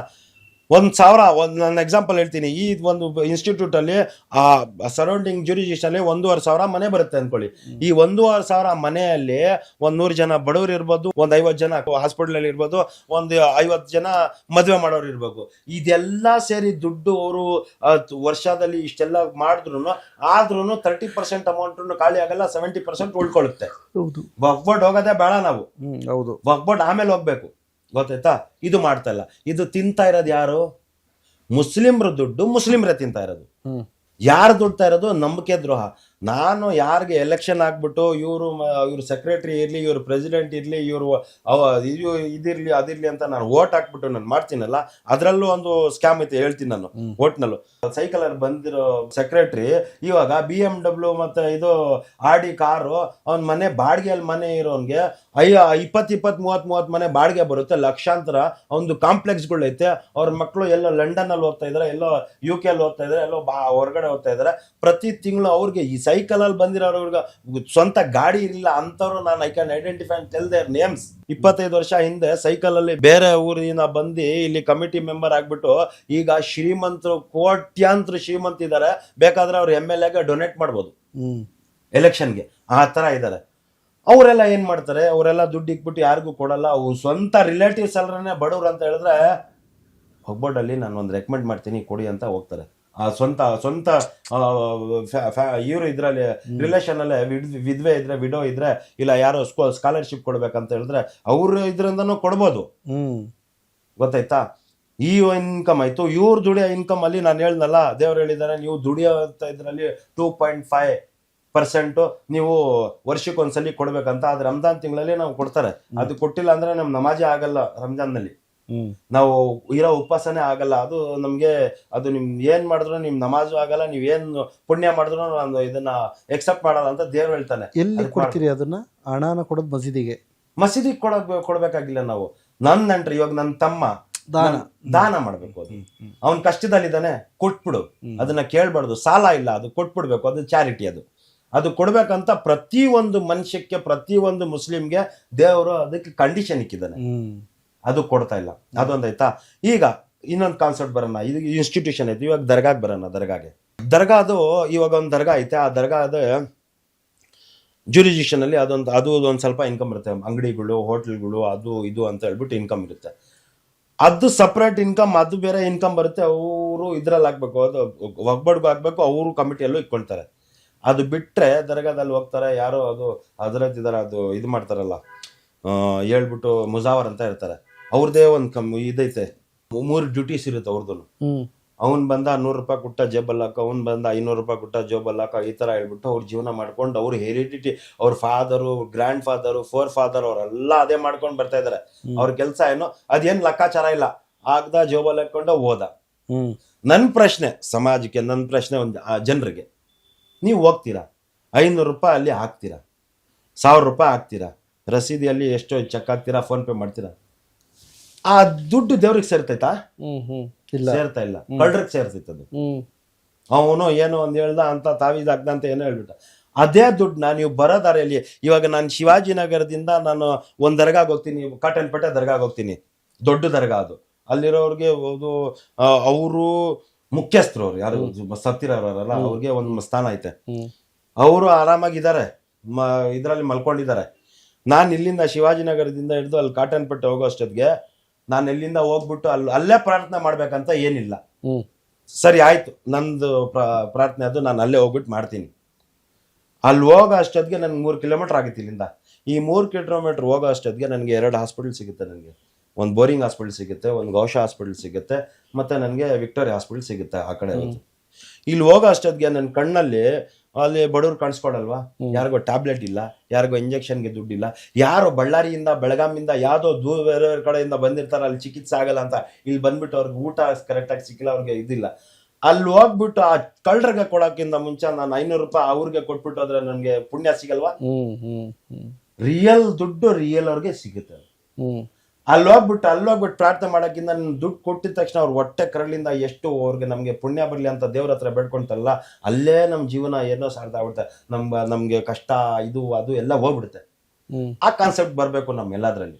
ಅದನ್ನ ಅರ್ಥ ಮಾಡ್ಕೋಬೇಕು. ನಾವು ಹೋಗ್ಬಿಟ್ಟು ಕಳ್ಳರಿಗೆ ಹಾಕ್ಬಿಟ್ಟು ಎಷ್ಟು ಕಳ್ಳರಿಗೆ ನಾವು ಬೆಳೆಸ್ಬಿಟ್ಟು ಇನ್ನೊಬ್ಬ ದೊಡ್ಡ ಕಳ್ಳ ಉಟ್ಕೊಂತಾನಲ್ಲಿ. ಗೊತ್ತಾಯ್ತಾ? ಇವಾಗ ದರ್ಗಾ ಅಲ್ಲಿ ಅದೊಂದಾಯ್ತಾ. ಪ್ಲಸ್ ಆ ಉಂಡವನ್ನಲ್ಲಿ ಹಾಕ್ತಾರಲ್ಲ, 1 ವರ್ಷಕ್ಕೆ ಎಷ್ಟು ಕೋಟಿ ಬರುತ್ತೆ? ನನ್ನ ಸ್ಕ್ರೂಟ್ನಿ ಪ್ರಕಾರ, ನಮ್ಮ ಟೀಮ್ ಎಲ್ಲ ವೆರಿಫೈ ಮಾಡಿರೋ ಪ್ರಕಾರ 1 ವರ್ಷಕ್ಕೆ 1.5 ಕೋಟಿ, ಎಷ್ಟೋ 1 ವರ್ಷಕ್ಕೆ 2 ಸತಿ ಇದು ಉಂಡಿ ಓಪನ್ ಆಗುತ್ತೆ. ಆ ಉಂಡಿ ಓಪನ್ ಆಗಿದೆ ಎಲ್ಲ ಕ್ಯಾಲ್ಕುಲೇಷನ್ 2.5 ಕೋಟಿ, 2 ಕೋಟಿ, 2.5 ಕೋಟಿ, 2.25 ಕೋಟಿ 1 ವರ್ಷಕ್ಕೆ ಅದು ದುಡ್ಡು ಹೋಗುತ್ತೆ. ಎಲ್ಲೋಗುತ್ತೆ ಅದು? ಇದಕ್ಕೆ ಹೋಗಲ್ಲ, ಅದು ಮಗ್ಬಡ್ಗೆ ಹೋಗಲ್ಲ, ಅದು ಕಮಿಟಿಯವರು ಇಟ್ಕೊಳ್ತಾರೆ. ಈ ಕಮಿಟಿದವರು ಅವರು ಯಾರಿಗೂ ಬಡವ್ರಿಗೂ ಕೊಡಲ್ಲ, ಯಾರಿಗೂ ದಾನನೂ ಮಾಡಲ್ಲ, ಇರೋದನ್ನ ತಿನ್ಕೊಂಡು ಅವರು ಮಾಡ್ಕೊಂಡಿರ್ತಾರೆ. ಅದಾದ್ಮೇಲೆ ಇನ್ನೊಂದು ಅದರಲ್ಲಿ ಸ್ಕ್ಯಾಮ್ ಐತೆ. ಈ ದರ್ಗಾ ಕಾಂಪ್ಲೆಕ್ಸ್ ಇರಲಿ, ಯಾವುದೋ ಇನ್ಸ್ಟಿಟ್ಯೂಷನ್ ಕಾಂಪ್ಲೆಕ್ಸ್, ಇದ್ರಿಗೆ ಸೇರಿರ್ತಕ್ಕಂಥ ಸ್ವಲ್ಪ ಮನೆಗಳಿವೆ. ಈ ಮನೆಗಳಿಗೆ ಏನ್ ಮಾಡ್ತಾರೆ, ಅವ್ರದೇ ಆದಂತ ವೋಟರ್ಸ್ ಇರ್ತಾರಲ್ಲ, ಅವ್ರು ವೋಟ್ ಮಾಡಿರ್ತಾರಲ್ಲ, ಅವ್ರ ನೆಂಟರು ಇವ್ರವರು ಅವ್ರಿಗೆ ಕೊಡ್ತಾರೆ. ಅವ್ರು ಕೊಟ್ಬಿಟ್ಟು 25,000 20,000 30,000 15,000 ಆ ಥರ ರೇಂಜಲ್ಲಿ ದುಡ್ಡು ಕೊಟ್ಬಿಡ್ತಾರೆ. ಕ್ಯಾಲ್ಕುಲೇಷನ್ ವರ್ಕ್ಬೋರ್ಡ್ಗೆ ಎಷ್ಟು ಕೊಡ್ತಾರೆ? 250 200 300 ಕ್ಯಾಲ್ಕುಲೇಷನ್ ಕೊಟ್ಬಿಟ್ಟು ರಸೀದಿಯಾಗಿ ಇಷ್ಟ ಹಾಕ್ಬಿಟ್ಟು ಅಂತ ಕೊಡ್ತಾರೆ. ಇದೊಂದು ದೊಡ್ಡ ಸ್ಕ್ಯಾಮ್. ಗೊತ್ತಾಯ್ತಾ? ಏನಾಯ್ತು, ಇದು ಕಲೆಕ್ಷನ್ ಬೇರೆ, ಆಮೇಲೆ ಇನ್ಕಮ್ ಬೇರೆ, ಇನ್ಕಮ್ ಅಲ್ಲಿ 93% ಇಕ್ಕೊಳ್ಳೋದು ಬೇರೆ, ಪ್ಲಸ್ ಇದರಲ್ಲಿ ಫ್ರಾಡ್ ಬೇರೆ ಮಾಡ್ತಾರೆ. ಅದಾದ್ಮೇಲೆ ಇನ್ನು ಬೇರೆ ಅದೈತೆ, ಇದು ಇನ್ಕಮ್ಮು ಇದೆಲ್ಲ ಆದ್ಮೇಲೆ ಮತ್ತೆ ಯಾವ್ದಿರೋದು, ಇವಾಗ ಜಾಗ ಐತೆ. ಯಾವ ಜಾಗ? ಲ್ಯಾಂಡು, ಖಾಲಿ ಜಾಗ. ಈ ಖಾಲಿ ಜಾಗದಲ್ಲಿ ಏನ್ ಮಾಡ್ತಾರೆ, ಈ ಬಿಲ್ಡರ್ಸ್ಗಳು ಇರ್ತಾರಲ್ಲ, ದೊಡ್ಡ ದೊಡ್ಡ ಬಿಲ್ಡರ್ಸ್ಗಳು ಇರ್ತಾರಲ್ಲ, ಅವ್ರೊಂದು ಪ್ರಪೋಸಲ್ ಕೊಡ್ತಾರೆ. ಯಾರಿಗೆ? ವಕ್ಫ್ ಚೇರ್ಮನ್ಗೆ, ವಕ್ಫ್ ಮಿನಿಸ್ಟರ್ಗಳಿಗೆ, ಅವ್ರಿಗೆ ಬೇಕು.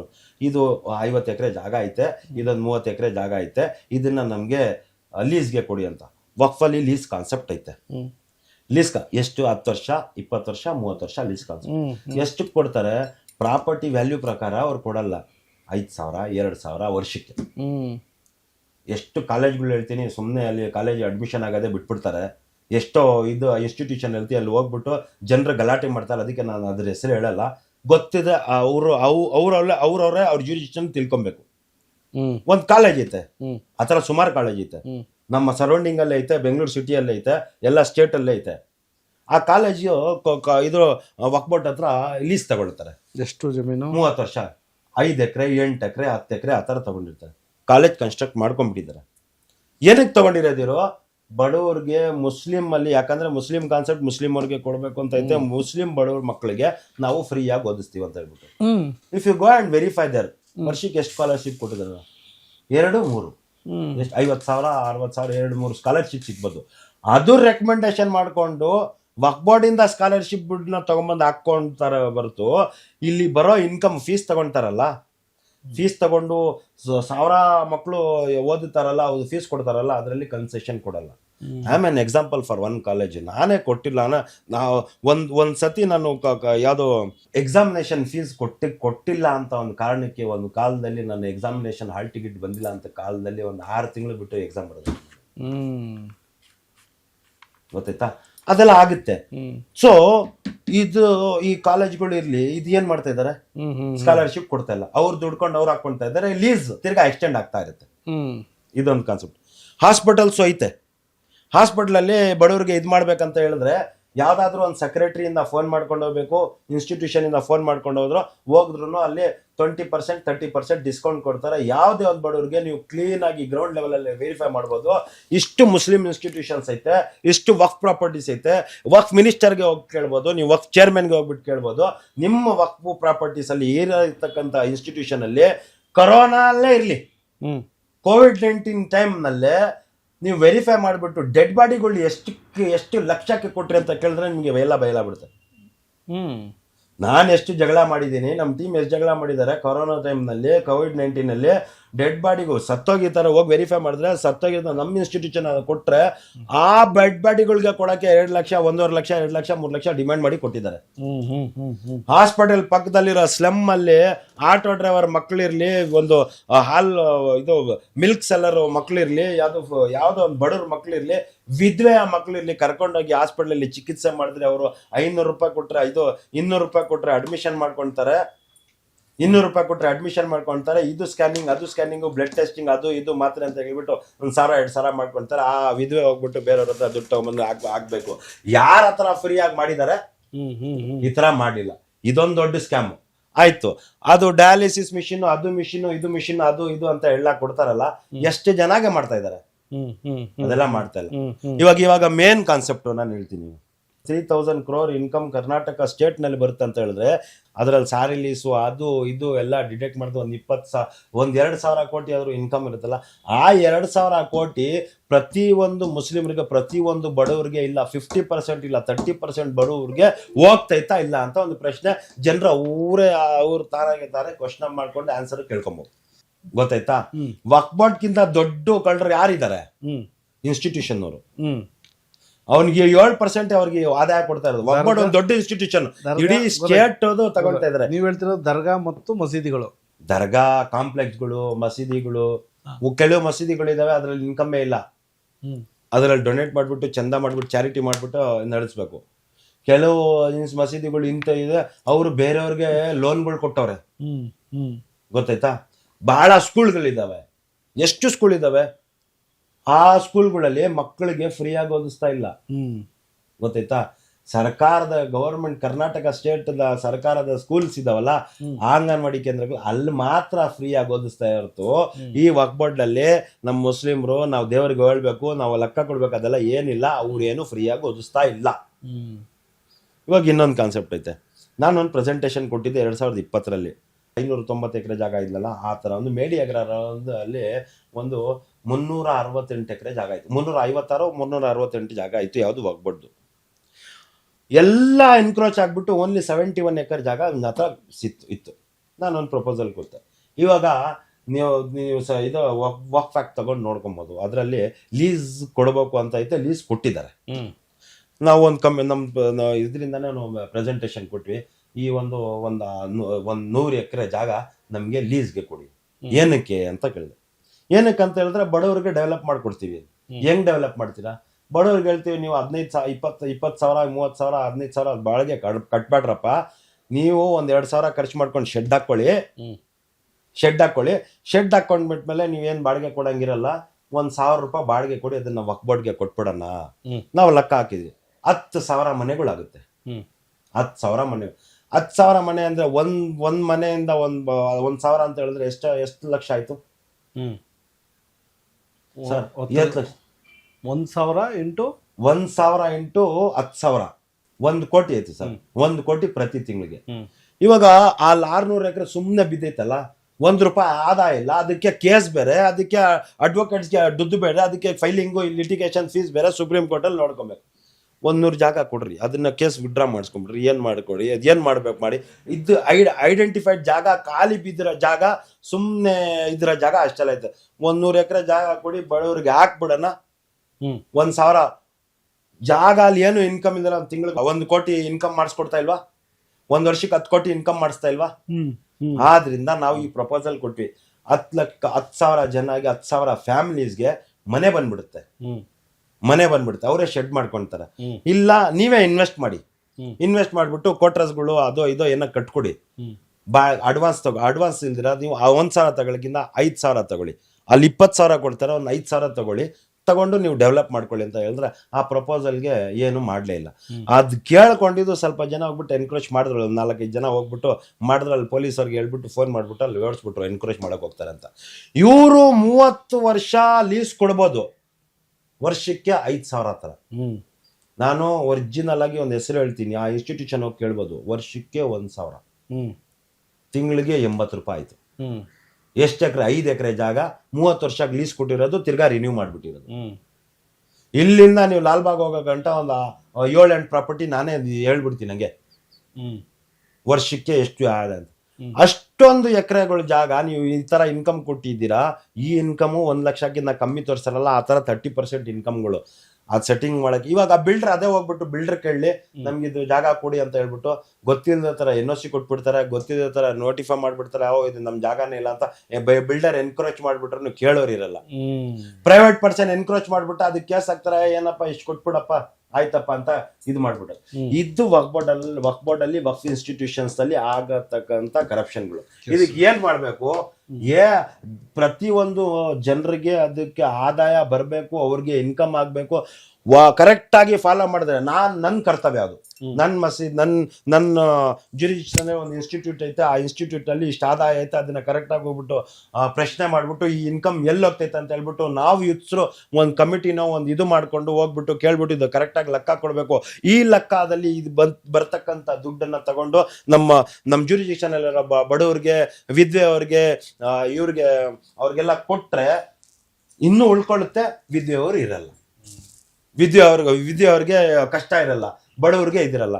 ನಾನು ಹೇಳಲ್ಲ ಕಾನ್ಸೆಪ್ಟ್, ಖಾಲಿ ಜಾಗಗಳಿದಾರಲ್ಲ ಅದನ್ನ ಮೈನಾರಿಟಿ ಡಿಪಾರ್ಟ್ಮೆಂಟ್ ಇರಲಿ, ವಕ್ಫ್ ಬೋರ್ಡ್ ಇರಲಿ, ಎರಡು ಸೇರ್ಕೊಂಡು ಇದು ಹೌಸಿಂಗ್ ಬೋರ್ಡ್ ಡಿಪಾರ್ಟ್ಮೆಂಟ್ ಇರಲಿ, ಅದನ್ನ ನೀನು ಜಾಗ ಹೌಸಿಂಗ್ ಬೋರ್ಡ್ ಕನ್ಸ್ಟ್ರಕ್ಟ್ ಮಾಡ್ಕೊಡ್ತೀನಿ, ಜಾಗ ಕೊಡಿ ಅಂತ ಹೇಳಿದ್ರೆ ಮಾಡ್ಬೋದು. ಬೇಡ ನೀವು ಇದು ಕೊಡಬೇಡಿ, ಸೇಲ್ ಮಾಡಬೇಡಿ, ಲೀಸ್ ಕೊಡಿ, 30 ವರ್ಷ ಲೀಸ್ ಕೊಡಿ, 10 ವರ್ಷ ಲೀಸ್ ಕೊಡಿ. ಅವರು ಬಾಡಿಗೆ ಕೊಡೋಂತ ದುಡ್ಡನ್ನ ಹಿಡ್ಕೊಂಡ್ಬಿಟ್ಟು ಅವರು ಸೇವ್ ಮಾಡ್ಕೊಂಡು ಏನೋ ಒಂದು ಬಡತನ ಹೋಗುತ್ತೆ. ಎಂಪ್ಲಾಯ್ಮೆಂಟ್ ಕೊಡ್ಬೋದು. ಎಷ್ಟೊಂದು ಇನ್ಸ್ಟಿಟ್ಯೂಟ್ ಮಾಡ್ತಾರೆ ಇವಾಗ, ಸ್ಕೂಲ್ ಮಾಡ್ತಾರೆ, ಸ್ಕೂಲ್ಸ್ ಐತೆ, ಹಾಸ್ಪಿಟಲ್ಸ್ ಐತೆ, ಕಾಲೇಜಸ್ ಐತೆ. ಯಾವ ಬಡವ್ರಿಗೆ ಇವ್ರು ಎಂಪ್ಲಾಯ್ಮೆಂಟ್ ಎಲ್ಲಿ ಕೊಡ್ತಾ ಇದಾರೆ? ಕೊಡ್ತಾ ಇಲ್ಲ. ಯಾರು ಇನ್ಫ್ಲೂಯೆನ್ಸ್ ಮಾಡ್ತಾರೆ? ದುಡ್ಡಿರೋಂತವ್ರೆ ಅವರೇ ಇನ್ಫ್ಲೂಯೆನ್ಸ್ ಮಾಡ್ಕೊಂಡೆ ಹೋಗಿ ಎಂಪ್ಲಾಯ್ಮೆಂಟ್ ಮಾಡ್ತಾರೆ. ಯಾವ ಆಟೋ ಡ್ರೈವರು ಕಷ್ಟ ಬೀಳಂಗ್ ಇರ್ತಾ ಇಲ್ಲ. ಇಷ್ಟೊಂದು ಕೋಟಿ ದುಡ್ಡು ಐತಲ್ಲ, ಸೇವಿಂಗ್ ಮಿಷನ್ಸ್ ಕೊಡ್ರಿ, ಮದ್ವೆಗಳು ಮಾಡಿ, ಆಟೋ ಡ್ರೈವರ್ಗೆ ನೀವು ಸಬ್ಸಿಡಿ ಏನಕ್ಕೆ ಕೊಡ್ತೀರಾ? ಫ್ರೀಯಾಗಿ ಆಟೋ ಕೊಡ್ರಿ. ಟ್ಯಾಕ್ಸಿ ಡ್ರೈವರ್ಗೆ ಸಬ್ಸಿಡಿ ಏನಕ್ಕೆ ಬೇಕು? ಮೈನಾರಿಟಿ ಡಿಪಾರ್ಟ್ಮೆಂಟ್ ಅವ್ರು ಕೊಡೋದು, ಮೈನಾರಿಟಿ ಅವ್ರು ಸಬ್ಸಿಡಿ ಕೊಡ್ತಾರೆ, ಮಿಕ್ಕಿದವ್ರ ದುಡ್ಡು ನೀವು ಒಕ್ಕಬಡ್ಡಿಂದ ಕೊಡ್ರಿ. ಸರ್, ಇದೆಲ್ಲ ಸಮುದಾಯಗಳು ಕಾಪಾಡ್ತಾರೆ. ಅದೇನು ಗೊತ್ತಾ? ಅಲ್ಲಿಂದ ದುಡ್ಡು ತಿನ್ಕೊಂಡು ದುಡ್ಡು ಕಿತ್ಕೊಂಡು ಇದ್ ಮಾಡಕ್ಕೆ ಗೊತ್ತಾಯ್ತಾ? ಅವ್ರಿಗೂ ಏನು. ಈಗ ನಿಮ್ಮ ಪ್ರಕಾರ ವಕ್ಫ್ ಬೋರ್ಡ್ ಹೆಂಗೋ ಕಂಟ್ರೋಲ್ ಇದೆ, ರೆಗ್ಯುಲೇಷನ್ಸ್ ಇದೆ, ಕಮಿಷನರ್ ಇದ್ದಾರೆ, ಒಂದು ಬಾಡಿ ಇದೆ, ಎಲ್ಲ ಇದೆ. ಇವಾಗ ನಿಮ್ಗೆ ಇನ್ಸ್ಟಿಟ್ಯೂಷನ್ಗೆ ಒಂದು ಕಂಟ್ರೋಲ್ ಬೇಕು ಅಂತ. ಇನ್ಸ್ಟಿಟ್ಯೂಷನ್ಗೆ ಒಂದು ಕಂಟ್ರೋಲ್ ಬಂದ್ರೆ ವಕ್ಫ್ ಬೋರ್ಡ್ಗೆ ಕೇಳಂಗೆ ಇಲ್ಲ, ಇಲ್ಲೇ ಬಡತನ ಹೋಗ್ಬಿಡುತ್ತೆ. ಓಕೆ, ಈಗ ನೀವು ಕಮಿಟಿ ಎಲೆಕ್ಷನ್ ಮಾಡಿರ್ತೀರಿ, ನೀವು ಅವಾಗ ಹೇಳಿದ್ರೆ ಎಲೆಕ್ಷನಲ್ಲೂ ಒಂದು ಫ್ರಾಡ್ ಇದೆ, ಒಂದು ಗುಟಾಲ ಇದೆ ಅಲ್ವಾ? ಈಗ ಇವ್ರನ್ನ ರೈಟ್ ಪೀಪಲ್ನ ಚೂಸ್ ಮಾಡೋದು ನಿಮ್ಮ ಕೈಯಲ್ಲೇ ಇದೆ. ನೀವಾಗ ಬಂದು ಸರ್ಕಾರದಲ್ಲಿ ಕೇಳಬೇಕು ಅಂತ ಇಲ್ಲ, ಅಥವಾ ಮಾನ್ಯ ಮುಖ್ಯಮಂತ್ರಿಗಳು ಹೆಲ್ಪ್ ಮಾಡಬೇಕು ಅನ್ನೋಂಗಿಲ್ಲ. ನೀವೇ ವೋಟ್ ಹಾಕೋರು, ನೀವೇ ಸೆಲೆಕ್ಟ್ ಮಾಡಿ ಸೈಕಲ್ ಬರೋ ಸೆಕ್ರೆಟರಿನ BMW ಹೋಗಿ ಮಾಡಿತ್ತು. ಸೊ ಇವಾಗ ಮತ್ತೆ ನೀವೇ ಆ BMW ಹೋಗ್ತಿರೋನ್ನ ಬೈತಾ ಇದ್ದೀರಿ. ಸೊ ಇವಾಗ ನೀವು ಯಾಕೆ ಒಬ್ಬ ರೈಟ್ ವ್ಯಕ್ತಿಯನ್ನು ಚೂಸ್ ಮಾಡೋಕ್ಕಾಗಲ್ಲ? ಫಸ್ಟ್ ಕ್ವಶನ್, ನೀವು ಒಳ್ಳೆ ಕ್ವಶನ್ ಹೇಳಿದ್ರೆ ಅದಕ್ಕೆ ಕರೆಕ್ಟಾಗಿ ಆನ್ಸರ್ ಹೇಳ್ತೀನಿ. ನಮ್ಮ 99% ಜನರಿಗೆ ವಕ್ಫ್ ಬೋರ್ಡ್ ಏನು, ವಕ್ಫ್ ಇನ್ಕಮ್ ಏನಂತ ಗೊತ್ತಿಲ್ಲ. ಇದು ತಿಳ್ಕೊಂಡ್ರೆ ಮಾಡ್ತಾರೆ ನೆಕ್ಸ್ಟ್. ಓಕೆ, ಕರೆಕ್ಟಾ? ಇವಾಗ ನನಗೆ ಗೊತ್ತಾಯ್ತು, ನಮ್ಮ ಪಕ್ಕದಲ್ಲಿ ಅಕ್ಕಪಕ್ಕ ಇದೆ ಇನ್ಸ್ಟಿಟ್ಯೂಷನ್ ಅಲ್ಲಿ ನನಗೆ ಇಷ್ಟು ಆದಾಯ ಐತೆ ಅಂತ ಗೊತ್ತಾಗಿದ ತಕ್ಷಣ ನನಗೆ ತಲೆಯಲ್ಲಿ ಕ್ವಶನ್ ಬರುತ್ತೆ, ಏನ್ ಮಾಡ್ತಾರೆ ಇವರು ಅಂತ ಹೇಳ್ಬಿಟ್ಟು, ಯಾರು ಮಾಡ್ತಾರೆ, ಹೆಂಗ್ ತಿಂತಾರೆ ಅಂತ ಹೇಳ್ಬಿಟ್ಟು. ಆಗ ಆ ಬಡವ್ರು ಇರ್ತಾರಲ್ಲ, ಆಟೋ ಡ್ರೈವರು ನನ್ಗೆ ಯಾಕೆ ಬೇಕಪ್ಪ, ನಾನು ಹೋಗಿ ದುಡಿತೀನಿ ಅಂತ ಹೇಳಿದ್ರೆ ಏನು ಮಾಡೋಕ್ಕಾಗಲ್ಲ. ಇನ್ನು ಇದು ಪಂಚರ್ ಶಾಪ್ ಅವನು, ಇದು ಟೀ ಹೋಟ್ಲ್ ಅಂಗಡಿ ಅವನು, ಇದು ಕೂಲಿ ಕೆಲಸ ಮಾಡೋನು ಹೋಗ್ಬಿಟ್ಟು ನನಗೆ ಯಾಕೆ ಬೇಕಪ್ಪ ಇದಕ್ಕೆಲ್ಲ ಅಂತ ಹೇಳ್ಬಿಟ್ಟು ಮನೆಯಲ್ಲಿ ಕೂತ್ಕೊಂಡ್ರೆ ಅದೇ ಕಷ್ಟ, ಅವ್ರ ಮಕ್ಕಳು ಅದೇ ಕಷ್ಟಲ್ಲಿ ಇರ್ತಾರೆ. ಇವ್ರು ಯೋಚನೆ ಮಾಡಬೇಕು, ಇಷ್ಟು ಆದಾಯ ಐತಲ್ಲ, ಇವ್ರು ಯಾರಿಗೆ ತಿನ್ನಿಸ್ತಾ ಇದ್ದಾರೆ, ಎಲ್ಲಿ ಹೋಗ್ತೈತೆ, ಇದು ಯಾರ ದುಡ್ಡು ಯಾರಿಗೆ ಬರಬೇಕು, ಹೆಂಗೆ ಹೋಗ್ಬೇಕು ಅಂತ ಅವ್ರು ತಿಳ್ಕೊಂಡ್ಬಿಟ್ಮೇಲೆ ಅವ್ರಿಗೆ ಫಸ್ಟ್ ಒಂದು ಬದಲಾವಣೆ ಆಗುತ್ತೆ. ಸೆಕೆಂಡ್, ಇದು ಕರಪ್ಷನ್ ಎಲ್ಲಾಗ್ತೈತೆ, ಇದು ಈ ಜ್ಯೂರಿಡಿಕ್ಷನ್ ಅಲ್ಲಿ ನನಗೆ ವೋಟರ್ ಐತೆ, ನಾನು ಇದರಲ್ಲಿ ನನ್ನ ವೋಟಿಂಗ್ ಬರುತ್ತೆ. ಇದರಲ್ಲಿ ನಿಂತ್ಕೊಂಡಿರತಕ್ಕಂಥ ಮೆಂಬರ್ಸ್ ಏನು ಮಾಡ್ತಾರೆ, ನನ್ನ ರಿಲೇಟಿವ್ಸು RT ನಗರಲ್ಲಿ ಇರ್ತಾರೆ, ಜಯನಗರದಲ್ಲಿ ಇರ್ತಾರೆ, ಅದೆಲ್ಲ ಶಶಾದೀಪಂ ಇರ್ತಾರೆ. ಅವ್ರಿಗೆ ಕಳಿಸ್ಬಿಟ್ಟು ಎಲೆಕ್ಷನ್ಗೆ ಆಗೋಕ್ಕಿಂತ ಮುಂಚೆನೆ ಅವ್ರಿಗೆ ಕಳಿಸ್ಬಿಟ್ಟು ನಾನು ವೋಟರ್ ಲಿಸ್ಟಲ್ಲಿ ಅವ್ರ ಹೆಸರುಗಳು ಆ್ಯಡ್ ಮಾಡ್ಕೊಂಡ್ಬಿಡ್ತೀನಿ. ನನ್ನ ಫ್ಯಾಮಿಲೀಸ್ಗೆ, ರಿಲೇಟಿವ್ಸ್ಗೆ ಎಲ್ಲ ಅವ್ರು ಏನು ಮಾಡ್ತಾರೆ, ಎಲೆಕ್ಷನ್ ಟೈಮಲ್ಲಿ ಕರ್ಕೊಂಬಂದು ನನಗೆ ವೋಟ್ ಹಾಕ್ತಾರೆ. ಅವರು ಪಕ್ಕದ ಮನೆಯವರು ವೋಟರ್ ಲಿಸ್ಟಲ್ಲಿ ಇರಲ್ಲ, ಬಾಂಗ್ಲಾದೇಶದವ್ರು ಬಂದು ನಮಗೆ ವೋಟ್ ಮಾಡ್ದಂಗೆ. ಗೊತ್ತಾಯ್ತಾ? ಇನ್ನೊಂದು ಏನ್ ಮಾಡ್ತಾರೆ, ಈ ಇನ್ಸ್ಟಿಟ್ಯೂಷನ್ ಅವರು ಇವಾಗ ಅಲ್ಲಿ ಇನ್ಸ್ಟಿಟ್ಯೂಷನ್ ಅಲ್ಲೂ ವೋಟರ್ ಲಿಸ್ಟ್ ಇರುತ್ತೆ, ಅವ್ರದ್ದು ಅಲ್ಲೂ ವೋಟರ್ ಲಿಸ್ಟ್ ಇರುತ್ತೆ, ಅಲ್ಲೂ ವೋಟರ್ ಲಿಸ್ಟ್ ಇರುತ್ತೆ. ಏನೇನ್ ಮಾಡ್ತಾರೆ, ಯಾವ ಟೈಮಲ್ಲಿ ಒಂದೇ ಸತಿ ಎಲೆಕ್ಷನ್ ಆಗಲ್ಲ. ಇದು ನಮ್ ಸರ್ಕಾರದಲ್ಲಿ ಎಲೆಕ್ಷನ್ ಆಗತ್ತಲ್ಲ, BBMP MP ಎಲೆಕ್ಷನ್ ಆ ತರ ಆಗಲ್ಲ. ಈ ಮಸೀದಿ ಇದೆ ಹೋಗೋ ಎಲೆಕ್ಷನ್ ಆಗುತ್ತೆ, ಆ ಮಸೀದಿ ಆ ಇನ್ಸ್ಟಿಟ್ಯೂಷನ್ ಹೋಗೋ ಎಲೆಕ್ಷನ್ ಆಗುತ್ತೆ. ಇದೇ ವೋಟರ್ಗಳು ಅಲ್ಲೇ ಎನ್ರಾಲ್ ಆಗಿರುತ್ತೆ, ಅಲ್ಲಿ ಹೋಗ್ಬಿಟ್ಟು ಆ ಇದು ಶೀಟ್ ಅಲ್ಲಿ ಹೋಗ್ಬಿಟ್ಟು ವೋಟ್ ಹಾಕ್ತಾರೆ. ಗೆದ್ದಿರೋರೇ ಗೆಲ್ತಾರೆ. ಅರ್ಥ ಆಯ್ತು. ಎಷ್ಟು ವರ್ಷಕ್ಕೊಮ್ಮೆ ಆಗುತ್ತೆ ಒಂದು ಮಸೀದಿಯಲ್ಲಿ ಒಂದು ಎಲೆಕ್ಷನ್? ಸರ್, ಪ್ರಕಾರ 5 ವರ್ಷಕ್ಕೆ ಒಂದ್ಸತಿ ಮಾಡಬೇಕು. ಈಗ ಅದೇ ಮಾಡ್ತಾರೆ. ಸ್ವಲ್ಪ ಕಡೆ ಎಲೆಕ್ಷನ್ ಆಗಲ್ಲ, ಹೈಕೋರ್ಟ್ ಅಲ್ಲಿ ಕೇಸ್ ಹಾಕ್ತಾರೆ, ಅಲ್ಲಿಂದ ಅಡ್ಮಿನಿಸ್ಟ್ರೇಟರ್ ಅಪಾಯಿಂಟ್ ಮಾಡಿ ಅಂತ ಬರ್ತಾರೆ, ಇಲ್ಲ ವಕ್ಫ್ ಬೋರ್ಡ್ ಅವರು ಅಡ್ಮಿನಿಸ್ಟ್ರೇಟರ್ ಅಪಾಯಿಂಟ್ ಮಾಡ್ತಾರೆ. ಈ ಕಮಿಟಿ ಸರಿ ಇಲ್ಲ, ಆ ಕಮಿಟಿ ಸರಿ ಇಲ್ಲ ಅಂತ ಹೇಳ್ತಾರೆ. ಜನರಿಗೆ ನೋಡೋರಿಗೆ ಸರ್, ಇದರಲ್ಲಿ ಜನರಿಗೆ ನೋಡೋರು, ಅಯ್ಯಪ್ಪ ಇವರು ಮಸೀದಿ ನೋಡ್ತಾ ಇದಾರಪ್ಪ, ಅಯ್ಯಪ್ಪ ಇವ್ರು ಇನ್ಸ್ಟಿಟ್ಯೂಷನ್ ನೋಡ್ತಾರಪ್ಪ ಅಂತಾರೆ. ಅವ್ರ ವಿರುದ್ಧ ಒಂದು ಪಾರ್ಟಿ ಇರುತ್ತೆ, ಅವ್ರು ಸೋತಿರೋರ್ ಪಾರ್ಟಿ. ನಮ್ಗೇನ್ ಅನ್ಸುತ್ತೆ, ಇವ್ರು ಓಡಾಟ ಮಾಡ್ತಾರೆ, ಪಾಪ ಯಾಕೆ ಓಡಾಟ ಮಾಡ್ತಾರೆ, ಬಡವ್ರ ದುಡ್ಡು ಐತೆ ಅವ್ರಿಗೆ ಕರೆಕ್ಟ್ ಆಗಿ ಸಿಡ್ಲಿ ಅಂತ. ಅವ್ರು ಏನಂತ, ಇವ್ರು ಅಷ್ಟು ತಿಂತಾ ಇದಾರೆ, ನಾನು ತಿಂತಾ ಇಲ್ವಲ್ಲ ಅಂತ ಹೇಳಿ ಓಡಾಟ ಮಾಡೋದು. 90% ಇದೆ, 10% ಇದ್ದಾರೆ ಮನ್ಸಿಂದ ಮಾಡ್ಬೇಕು ಅಂತ ಹೇಳ್ಬಿಟ್ಟು ಅವ್ರಿಗೆ ಜಾಗ ಇಲ್ಲ, ಅವ್ರಿಗೆ ಓಡಿಸ್ಬಿಡ್ತಾರೆ, ಇಲ್ಲ ಅಂದ್ರೆ ಏನಾದ್ರು ಒಂದು ಇದು ಮಾಡ್ಬಿಡ್ತಾರೆ. Right sir, got it. Waqf board institution ದುಡ್ಡು ಇರುತ್ತಲ್ಲ, ಆ ದುಡ್ಡು ವಕ್ಫ್ ದುಡ್ಡು ಮಿಸ್ಯೂಸ್ ಆಗ್ತೈತೆ. ಅದಕ್ಕೆ ಪ್ರತಿಯೊಂದು ಸಿಟಿಸನ್, ಪ್ರತಿಯೊಂದು ಮನುಷ್ಯರು ನಾವಿರೋ ಏರಿಯಾದಲ್ಲಿ, ನಾವಿರೋ ಅಕ್ಕಪಕ್ಕದಲ್ಲಿ ಯಾವ ವಕ್ಫ್ ಇನ್ಸ್ಟಿಟ್ಯೂಷನ್ ಐತೆ, ಅದ್ರದ್ದು ಎಷ್ಟು ಆದಾಯ ಐತೆ, ಆ ಆದಾಯ ಅಲ್ಲಿ ಅವ್ರು ಎಲ್ಲಿ ಖರ್ಚು ಮಾಡ್ತಾ ಇದ್ದಾರೆ, ಸೇವಿಂಗ್ ಎಷ್ಟೈತೆ, ಆ ಸೇವಿಂಗ್ ನಲ್ಲಿ ಏನ್ ಮಾಡ್ತಾ ಇದ್ದಾರೆ. ಈ ಸೇವಿಂಗ್ ಪಕ್ಕದಲ್ಲಿ ನಮ್ಮ ಮನೆ ಪಕ್ಕದಲ್ಲಿ ಒಂದು ಬಡವರು ಇದ್ದಾರೆ, ನಮ್ಮ ಮನೆ ಪಕ್ಕದಲ್ಲಿ ವಿಧವೆ ಇದ್ದಾರೆ, ಅವ್ರಿಗೆ ತಲುಪ್ತೈತಾ? ತಲುಪಿಲ್ಲ ಅಂದ್ರೆ ಬನ್ರಿ ಅಂತ ಕೈ ಹಿಡ್ಕೊಂಡು ಹೋಗ್ಬೇಕು. ಇವ್ರು ವಿದ್ವೆ ಇದ್ದಾರೆ, ಅವ್ರ ಸ್ಕೂಲ್ಗೆ ಮಕ್ಕಳಿಗೆ ಸ್ಕೂಲ್ಗೆ ಅಡ್ಮಿಷನ್ ಇಲ್ಲ, ಅವ್ರಿಗೆ ಇವರು ಹಾಸ್ಪಿಟ್ಲಲ್ಲಿ ಇವ್ರಿಗೆ ಕಾಯಿಲೆ ಇದೆ, ಅವ್ರಿಗೆ ಆಪರೇಷನ್ ಮಾಡಬೇಕು, ಕರ್ಕೊಂಡೋಗಿ ನಾವೇ ಕರ್ಕೊಂಡೋಗಿ ಕಮಿಟಿಯವ್ರು ಇಕ್ಬೇಕು, ಇಷ್ಟು ದುಡ್ಡು ಐತಲ್ಲ ಅವ್ರಿಗೆ ಕೊಡ್ಬೇಕಂತ. ಅವ್ರು ಕೊಟ್ಟಿಲ್ಲ ಅಂದ್ರೆ ಅವ್ರ ಮೇಲೆ ಆಕ್ಷನ್ ತಗೊಬೇಕು. ಈ ತರ ಎಲ್ಲಾ ಕಡೆನೂ ಒಂದ್ ಸ್ವಲ್ಪ ಆಗಿದ್ರೆ ಒಂದಷ್ಟು ಮಟ್ಟಕ್ಕೆ ಕರಪ್ಷನ್ ನಿಂತ್ಕೊಳ್ಳೋದು ಇರ್ಲಿ, ಕರಪ್ಷನ್ ಇರುತ್ತೋ ಇರ್ಲಿ, ಆದ್ರೆ ಬಡವರಿಗೆ ಅನುಕೂಲ ಆಗೋದು ಸ್ಟಾರ್ಟ್ ಆಗುತ್ತೆ. ಇನ್ನೊಂದೇನಂತ ಹೇಳಿದ್ರೆ, ಈ ಪ್ರಾಪರ್ಟೀಸ್ ಐಡೆಂಟಿಫೈ ವೇಸ್ಟ್ ಲ್ಯಾಂಡ್ ಬಿದ್ದಿರುತ್ತಲ್ಲ, ಏನು ಇಲ್ಲ, ಹೊಲ ಇಲ್ಲ, ಗದ್ದೆ ಇಲ್ಲ, ಬಿಲ್ಡಿಂಗ್ ಇಲ್ಲ, ಡೆವಲಪ್ಮೆಂಟ್ ಇಲ್ಲ, ಏನಿಲ್ಲಲ್ಲ, ಅಂಥ ಪ್ರಾಪರ್ಟೀಸ್ಗೆ ಏನು ಮಾಡಬೇಕು, ವಕ್ಫ್ ಇನ್ಸ್ಟಿಟ್ಯೂಷನ್ಗೆ ಹೋಗ್ಬಿಟ್ಟು ಅಲ್ಲಿ ಹೋಗ್ಬಿಟ್ಟು ಈ ಜಾಗ ನಮಗೆ ಇದು ಲೀಸ್ಗೆ ಕೊಡಿ, ಏನು ಮಾಡ್ತೀರಾ ಅಂತ ಹೇಳಿದ್ರೆ ನಾವೇನೋ ಒಂದು ಮಾಡ್ಕೊಳ್ತೀವಿ, ಶೆಡ್ ಹಾಕ್ಕೊಳ್ತೀವೋ, ನಾವು ಏನು ಮಾಡ್ಕೊಳ್ತೀವಿ, ಈ ಜಾಗದಲ್ಲಿ ₹1 ಇನ್ಕಮ್ ಆಯ್ತಾ, ಇಲ್ಲ ನಾವು ಇಷ್ಟು ಇನ್ಕಮ್ ಮಾಡ್ಕೊಡ್ತೀವಿ ಅಂತ ಕೇಳಬೇಕು. ಅದೇನಾದರೂ ರದ್ದು ಮಾಡೋಕ್ಕಾಗಲ್ಲ ಅಂತ ಹೇಳಿದ್ರೆ ಅದನ್ನ ಫೈಟ್ ಮಾಡ್ಬೇಕು, ಅಡ್ವೊಕೇಟ್ ಇಟ್ಕೊಂಡು ಇಲ್ಲ NGOs ಇಟ್ಕೊಂಡು ಫೈಟ್ ಮಾಡಬೇಕು. ಇಲ್ಲ ಅಂದ್ರೆ ವಕ್ಫ್ ಮಿನಿಸ್ಟರ್ಗೆ ಹೋಗ್ಬೇಕು ಕೇಳಬೇಕು, ಇಲ್ಲ ಚೇರ್ಮನ್, ನಿಮ್ಗೆ ಚೇರ್ಮನ್ ಮಾಡಿರೋದು ಏನಕ್ಕಪ್ಪ ಅಂತ ಹೇಳ್ಬಿಟ್ಟು ಕೇಳಬೇಕು. ಚೇರ್ಮನ್ ಕೇಳಿಲ್ಲ ಅಂದ್ರೆ ವಕ್ಫ್ ಮಿನಿಸ್ಟರ್ ಹತ್ರ ಹೋಗಿ ರೆಪ್ರೆಸೆಂಟ್ ಮಾಡಿದ್ರೆ ಕರೆಕ್ಟಾಗಿ ಬೈದ್ಬಿಟ್ಟು ಏನೋ ಮಾಡ್ಬಿಟ್ಟು ಇದು ಮಾಡು, ಹಂಗೆ ಮಾಡು ಅಂತ ಏನೋ ಹೇಳ್ತಾರೆ. ನಾವು ಆರಾಮಾಗೋ, ನಾವು ಬೆಳಿಗ್ಗೆ ದುಡಿಯೋದು, ಸಾಯಂಕಾಲ ಬಂದು ಮಲ್ಕೊಳ್ಳೋದು, TV ನೋಡೋದು, ಅದು ನೋಡೋದು, ಆಟ ಆಡೋದು. ಇಲ್ಲಿ ನಮ್ಮ ಕಮ್ಯುನಿಟಿ ಜಾಸ್ತಿ ಇದು ಗಾಂಜಾ ಸೇವನೆ, ಇದು MDMA ಸೇವನೆ, ಡ್ರಗ್ಸ್ ಸೇವನೆ, ಎಣ್ಣೆ ಹೊಡೆಯೋದು, ಬಾರ್ಗೆ ಹೋಗೋದು, ಹೋಟ್ಲಲ್ಲಿ ತಿನ್ನೋದು, ಓಡಾಟ ಮಾಡೋದು ಇಟ್ಕೊಂಡಿದ್ರೆ ತಿನ್ನೋರು ತಿಂತಾ ಇರ್ತಾರೆ, ಇವ್ರು ಬಡತನ ಹಂಗೆ ಉಳ್ಕೊಂಡು. Sir, okay sir, thank you. ವೀಕ್ಷಕರೇ, ನೀವು ನೋಡಿದ್ರಲ್ಲ, ಸಮಾಜದಲ್ಲಿ ಪ್ರತಿಯೊಂದು ಕಮ್ಯುನಿಟಿಗೂ ಒಂದೊಂದು ಸಮಸ್ಯೆ ಇದೆ, ಕರೆಕ್ಟು.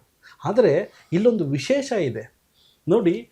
ಕುರಾನಲ್ಲಿ ಹೇಳುತ್ತೋ ಅಥವಾ ನೈತಿಕ ಜವಾಬ್ದಾರಿಯಿಂದ ಹೇಳುತ್ತೋ, ಅವರ ಇನ್ಕಮಲ್ಲಿ 2.5% ಜಕಾತ್ ದುಡ್ಡನ್ನು ಎತ್ತಿಟ್ಟು ಬಡವರಿಗೆ ಹಾಗೂ ಅಲ್ಲಿರುವಂತಹ ಸಮುದಾಯವನ್ನು ಇಂಪ್ರೂವ್ ಮಾಡಬೇಕು ಅನ್ನೋದು ಕಾನ್ಸೆಪ್ಟು. ಈ ಕಾನ್ಸೆಪ್ಟ್ ಏನಾದ್ರು ನಿಜವಾಗ್ಲೂ ವರ್ಕ್ ಆಗಿದ್ದರೆ ಇವತ್ತು ಭಾರತದಲ್ಲೇ ಒಬ್ಬ ಮುಸಲ್ಮಾನು ಬಡತನದಲ್ಲಿ ಇರ್ತಿರ್ಲಿಲ್ಲ. ಸೊ ಯಾರ್ಯಾರು ಬಡತನದಲ್ಲಿದ್ದೀರಿ, ದಯಮಾಡಿ ಚೆಕ್ ಮಾಡ್ಕೊಳ್ಳಿ ನಿಮ್ಮನ್ನು ನೀವೇ. ನೀವು ಬಡತನಕ್ಕೆ ಇರೋ ಮೂಲ ಕಾರಣ ನೀವೇ. ನೀವು ಹೋಗಿ ದರ್ಗಾದಲ್ಲೋ, ಮಸೀದಲ್ಲೋ ಅಥವಾ ವಕ್ಫ್ ಬೋರ್ಡಲ್ಲೋ ಪ್ರಶ್ನೆ ಮಾಡಿದರೆ, ಸ್ವಾಮಿ ನಾನು ಯಾಕೆ ಈ ಥರ ಇದ್ದೀನಿ, ನನಗೆ ಏನಾದರೂ ನೀವು ಎಲ್ಪ್ ಮಾಡ್ಬೋದಾಗಿತ್ತಲ್ಲ, ಎಲ್ಪ್ ಮಾಡೋದಕ್ಕೆ ತಾನೇ ಜಕಾತ್ ದುಡ್ಡನ್ನು ನೀವು ಶೇಖರಣೆ ಮಾಡೋದು ಅಂತ ಕೇಳಿದಿದ್ರೆ ಇವತ್ತು ನೀವು ಬಡತನಕ್ಕೆ ಬರ್ತಿರಲಿಲ್ಲ. ಎರಡನೇದು, ಯಾವ ಎಲೆಕ್ಷನ್ ಆಗ್ತಾ ಇದೆ ಮಸೀದಿಗಳಲ್ಲಿ, ಈ ಮಸೀದಿಯಲ್ಲಿ ಎಲೆಕ್ಷನ್ ಆಗಬೇಕು ಅಂತಂದರೆ ನಿಮ್ಮ ಹಕ್ಕುಗಳನ್ನು ಸ್ಥಾಪಿಸಿ ಅಂತ ಹೇಳಿ ವಕೀಲರು ಹೇಳ್ತಿದ್ದಾರೆ. ಸೊ ನೀವು ಗಮನ ಕೊಟ್ಟು ಕೇಳಬೇಕಾಗಿರೋ ವಿಚಾರ ಏನು ಅಂತಂದರೆ, ವಕ್ಫ್ ಬೋರ್ಡಲ್ಲಿರೋದು ಕೇವಲ 7% ದುಡ್ಡಷ್ಟೇ. ಇನ್ನು ಮಿಕ್ಕ 97% ನಿಮ್ಮ ಸರೌಂಡಿಂಗಲ್ಲಿರುವಂತಹ ಮಸೀದಿಯಲ್ಲಿರ್ತದೆ, ನಿಮ್ಮ ಸರೌಂಡಿಂಗಲ್ಲಿರುವಂತಹ ದರ್ಗಾದಲ್ಲಿರ್ತದೆ. ಅಲ್ಲಿ ಹೋಗಿ ಅಲ್ಲಿ ಕುಂತ್ಕೊಳ್ಳಿ, ಅಲ್ಲಿ ನಿಮ್ಮ ಹಕ್ಕನ್ನು ಚಲಾಯಿಸಿ. ಹೆಂಗಪ್ಪ ಸೆಕ್ರೆಟ್ರಿ, ಅಧ್ಯಕ್ಷರು ಎಲ್ಲರೂ ಶ್ರೀಮಂತರಿದ್ದೀರಿ, ಹೆಂಗೆ ನಮ್ಮ ಸರೌಂಡಿಂಗಲ್ಲಿ ವಿಧೇಯರಿದ್ದಾರೆ, ಬಡವರಿದ್ದಾರೆ, ರೋಗಿಗಳಿದ್ದಾರೆ, ಇವ್ರು ಯಾರಿಗೂ ದುಡ್ಡು ಬಂದು ತಲುಪ್ತಿಲ್ಲ ಅಂತ ನೀವು 10 ಜನ ಪ್ರಶ್ನೆ ಮಾಡಿದ್ರೆ ಅಲ್ಲಿರುವಂತಹ ಮಸೀದಿ ಕ್ಲೀನ್ ಆಗುತ್ತೆ. ಹಂಗಂತ ಹೇಳ್ಬಿಟ್ಟು ವಾಪಸ್ಸು ಕಮೆಂಟ್ ಬಾಕ್ಸಿಗೆ ಬಂದು, ಓ ನಿಮ್ಮ ಹಿಂದೂ ಧರ್ಮದಲ್ಲಿ ಹಂಗಿಲ್ವಾ, ಓ ನಿಮ್ಮ ದೇವಸ್ಥಾನದಲ್ಲಿ ಹಂಗಾಗಿಲ್ವಾ, ಆಗುತ್ತೆ. ಆಗಲ್ಲ ಅಂತ ನಾವು ಯಾವುದು ಹೇಳ್ತಾ ಇಲ್ಲ. ನಮ್ಮ ದೇವಸ್ಥಾನದ ಹುಂಡಿಗಳನ್ನು ಕಳ್ಳತನ ಮಾಡಿರೋ ಕಳ್ಳರುಗಳನ್ನು ನೋಡಿದ್ದೀವಿ, ಹಾಗೂ ದೇವರ ಹೆಸರಲ್ಲಿ ಚಂದ ಎತ್ತಿರುವಂತಹ ಭ್ರಷ್ಟರನ್ನ ನೋಡಿದ್ದೀವಿ. ದೇವಸ್ಥಾನದ ಹೆಸರನ್ನು ಬದಲಾಯಿಸ್ಕೊಂಡು ಅದೇ ಹೆಸರಲ್ಲಿ ಬೇರೆಯವ್ರ ಫಂಡ್ ಹಾಕ್ಸ್ಕೊಂಡು ಆ ದೇವಸ್ಥಾನ ನಮ್ಮದು ಅಂತ ಹೇಳ್ಕೊಂಡಿರೋ ಚಂಡಾಲರುಗಳನ್ನ ನೋಡಿದ್ದೀವಿ. ಈ ಎಲ್ಲವನ್ನು ನೋಡಿದ್ದೀವಿ. ಇದು ಡಿಬೇಟ್ ಮಾಡುವಂತಹ ಸಮಯ ಅಲ್ಲ, ಇದು ಪ್ರಶ್ನೆ ಮಾಡುವಂತಹ ಸಮಯ. ಇಲ್ಲಿ ಬಂದು ಓ ಇವನು ಯಾರೋ ವಿರೋಧಿ, ಇವನು ಯಾರೋ ಇದು ಪರ, ಅದಲ್ಲ. ನಾವು ಕೇಳ್ತಿರೋದು ನಿಮ್ಮ ಹಕ್ಕುಗಳನ್ನು ನಿಮಗೆ ತಲುಪಿಸುವಂತಹ ಪ್ರಯತ್ನ. ನಿಮಗೆ ನಿಜವಾಗ್ಲೂ ನಿಮ್ಮನ್ನು ನೀವು ಪರಿವರ್ತನೆ ಮಾಡ್ಕೊಬೇಕು, ಸಮಾಜನೂ ಅಲ್ಲ, ನಿಮ್ಮನ್ನು ನೀವು ಪರಿವರ್ತನೆ ಮಾಡ್ಕೊಬೇಕು. ನಿಮ್ಮ ಬಡತನ ನೀವು ಹೋಗ್ಲಾಡ್ಸ್ಕೊಬೇಕು ಅಂತಂದರೆ ನೀವು ಪ್ರಶ್ನೆ ಮಾಡಿ. ಓಟ್ ಹಾಕಬೇಕು ಅಂದರೆ ನಿಜವಾಗ್ಲೂ ನಾನು ಒಳ್ಳೆ ಪರ್ಸನ್ಗೆ ಆಗ್ತಾ ಇದ್ದೀನ ಅಂತ ಒಂದು ಒಡನಾಟವನ್ನು ಮಾಡಿ. ಯಾವ ಅಧ್ಯಕ್ಷ, ಯಾವ ಸೆಕ್ರೆಟರಿ ನಿಮ್ಮ ಜೊತೆಯಲ್ಲಿ 10 ನಿಮಿಷ ಕಾಲ ಕಳೆಯೋದಕ್ಕೆ ಟೈಮ್ ಇಲ್ಲ ಅಂದರೆ ಅವ್ನಿಗೆ ಯಾಕೆ ಓಟ್ ಮಾಡ್ತೀರಿ? ಅವರೆಷ್ಟೇ ಫ್ರಾಡ್ ಓಟ್ಗಳನ್ನು ಕಂಡಿಡಿದ್ರೂ ನಿಜವಾಗ್ಲೂ ಗೆಲ್ಲಬೇಕು ಅಂದರೆ ಅಲ್ಲಿರುವಂತಹ ಜನರು ಮೂರ್ಖರಾಗದಿದ್ದರೆ ಗೆಲ್ಲಬಹುದು. ಸೊ ಹಾಗಾಗಿ ಈ ಒಂದು ಪ್ರೋಗ್ರಾಮು ನಿಜವಾಗ್ಲೂ ಒಂದು 10% ಪಾಪ್ಯುಲೇಷನ್, ಅದು ಮುಸ್ಲಿಮ್ ಆಗಲಿ, ಕ್ರಿಶ್ಚಿಯನ್ ಆಗಲಿ, ಹಿಂದೂಗಳಾಗಲಿ, ಯಾರೋ ಒಂದು 10 ಜನ ಉದ್ಧಾರ ಆಗಿದ್ದರೆ ನಾವು ಪಟ್ಟಂತಹ ಶ್ರಮಕ್ಕೆ ಒಂದು ಅನುಕೂಲ. ಸೊ ಹಾಗಾಗಿ ದಯಮಾಡಿ ಅನ್ಯತಾ ಭಾವಿಸದೆ ನಿಜವಾಗ್ಲೂ ನನ್ನ ಸಮಾಜದಲ್ಲಿ ಹಿಂಗಿದ್ದೀನ, ಹಿಂಗೆ ಬದುಕ್ತಾ ಇದ್ದೀನ, ಹಿಂಗೆ ಆಗ್ತಾ ಇದೆಯಾ ಅನ್ನೋದನ್ನ ಪ್ರಶ್ನೆ ಮಾಡ್ಕೊಳ್ಳಿ ಅಂತೇಳಿ ಈ ಕಾರ್ಯಕ್ರಮವನ್ನು ಮುಗಿಸ್ತಾ ಇದ್ದೀನಿ. ಧನ್ಯವಾದಗಳು. ಜೈ ಹಿಂದ್. ಹೆಚ್ಚಿನ ಮಾಹಿತಿಯಾಗಿ ವಿಜಯವಾಹಿನಿಯನ್ನು ವೀಕ್ಷಿಸ್ತಾ ಇರಿ. ಧನ್ಯವಾದ. ನಮಸ್ಕಾರ. ನಮ್ಮ ವಿಜಯವಾಹಿನಿ ನ್ಯೂಸ್ ಚಾನೆಲ್ನಲ್ಲಿ ಪ್ರಮೋಷನ್, ಜಾಹೀರಾತು, ಅಡ್ವರ್ಟೈಸ್ಮೆಂಟ್ ನೀಡಲು ಸಂಪರ್ಕಿಸಿ 9535808456.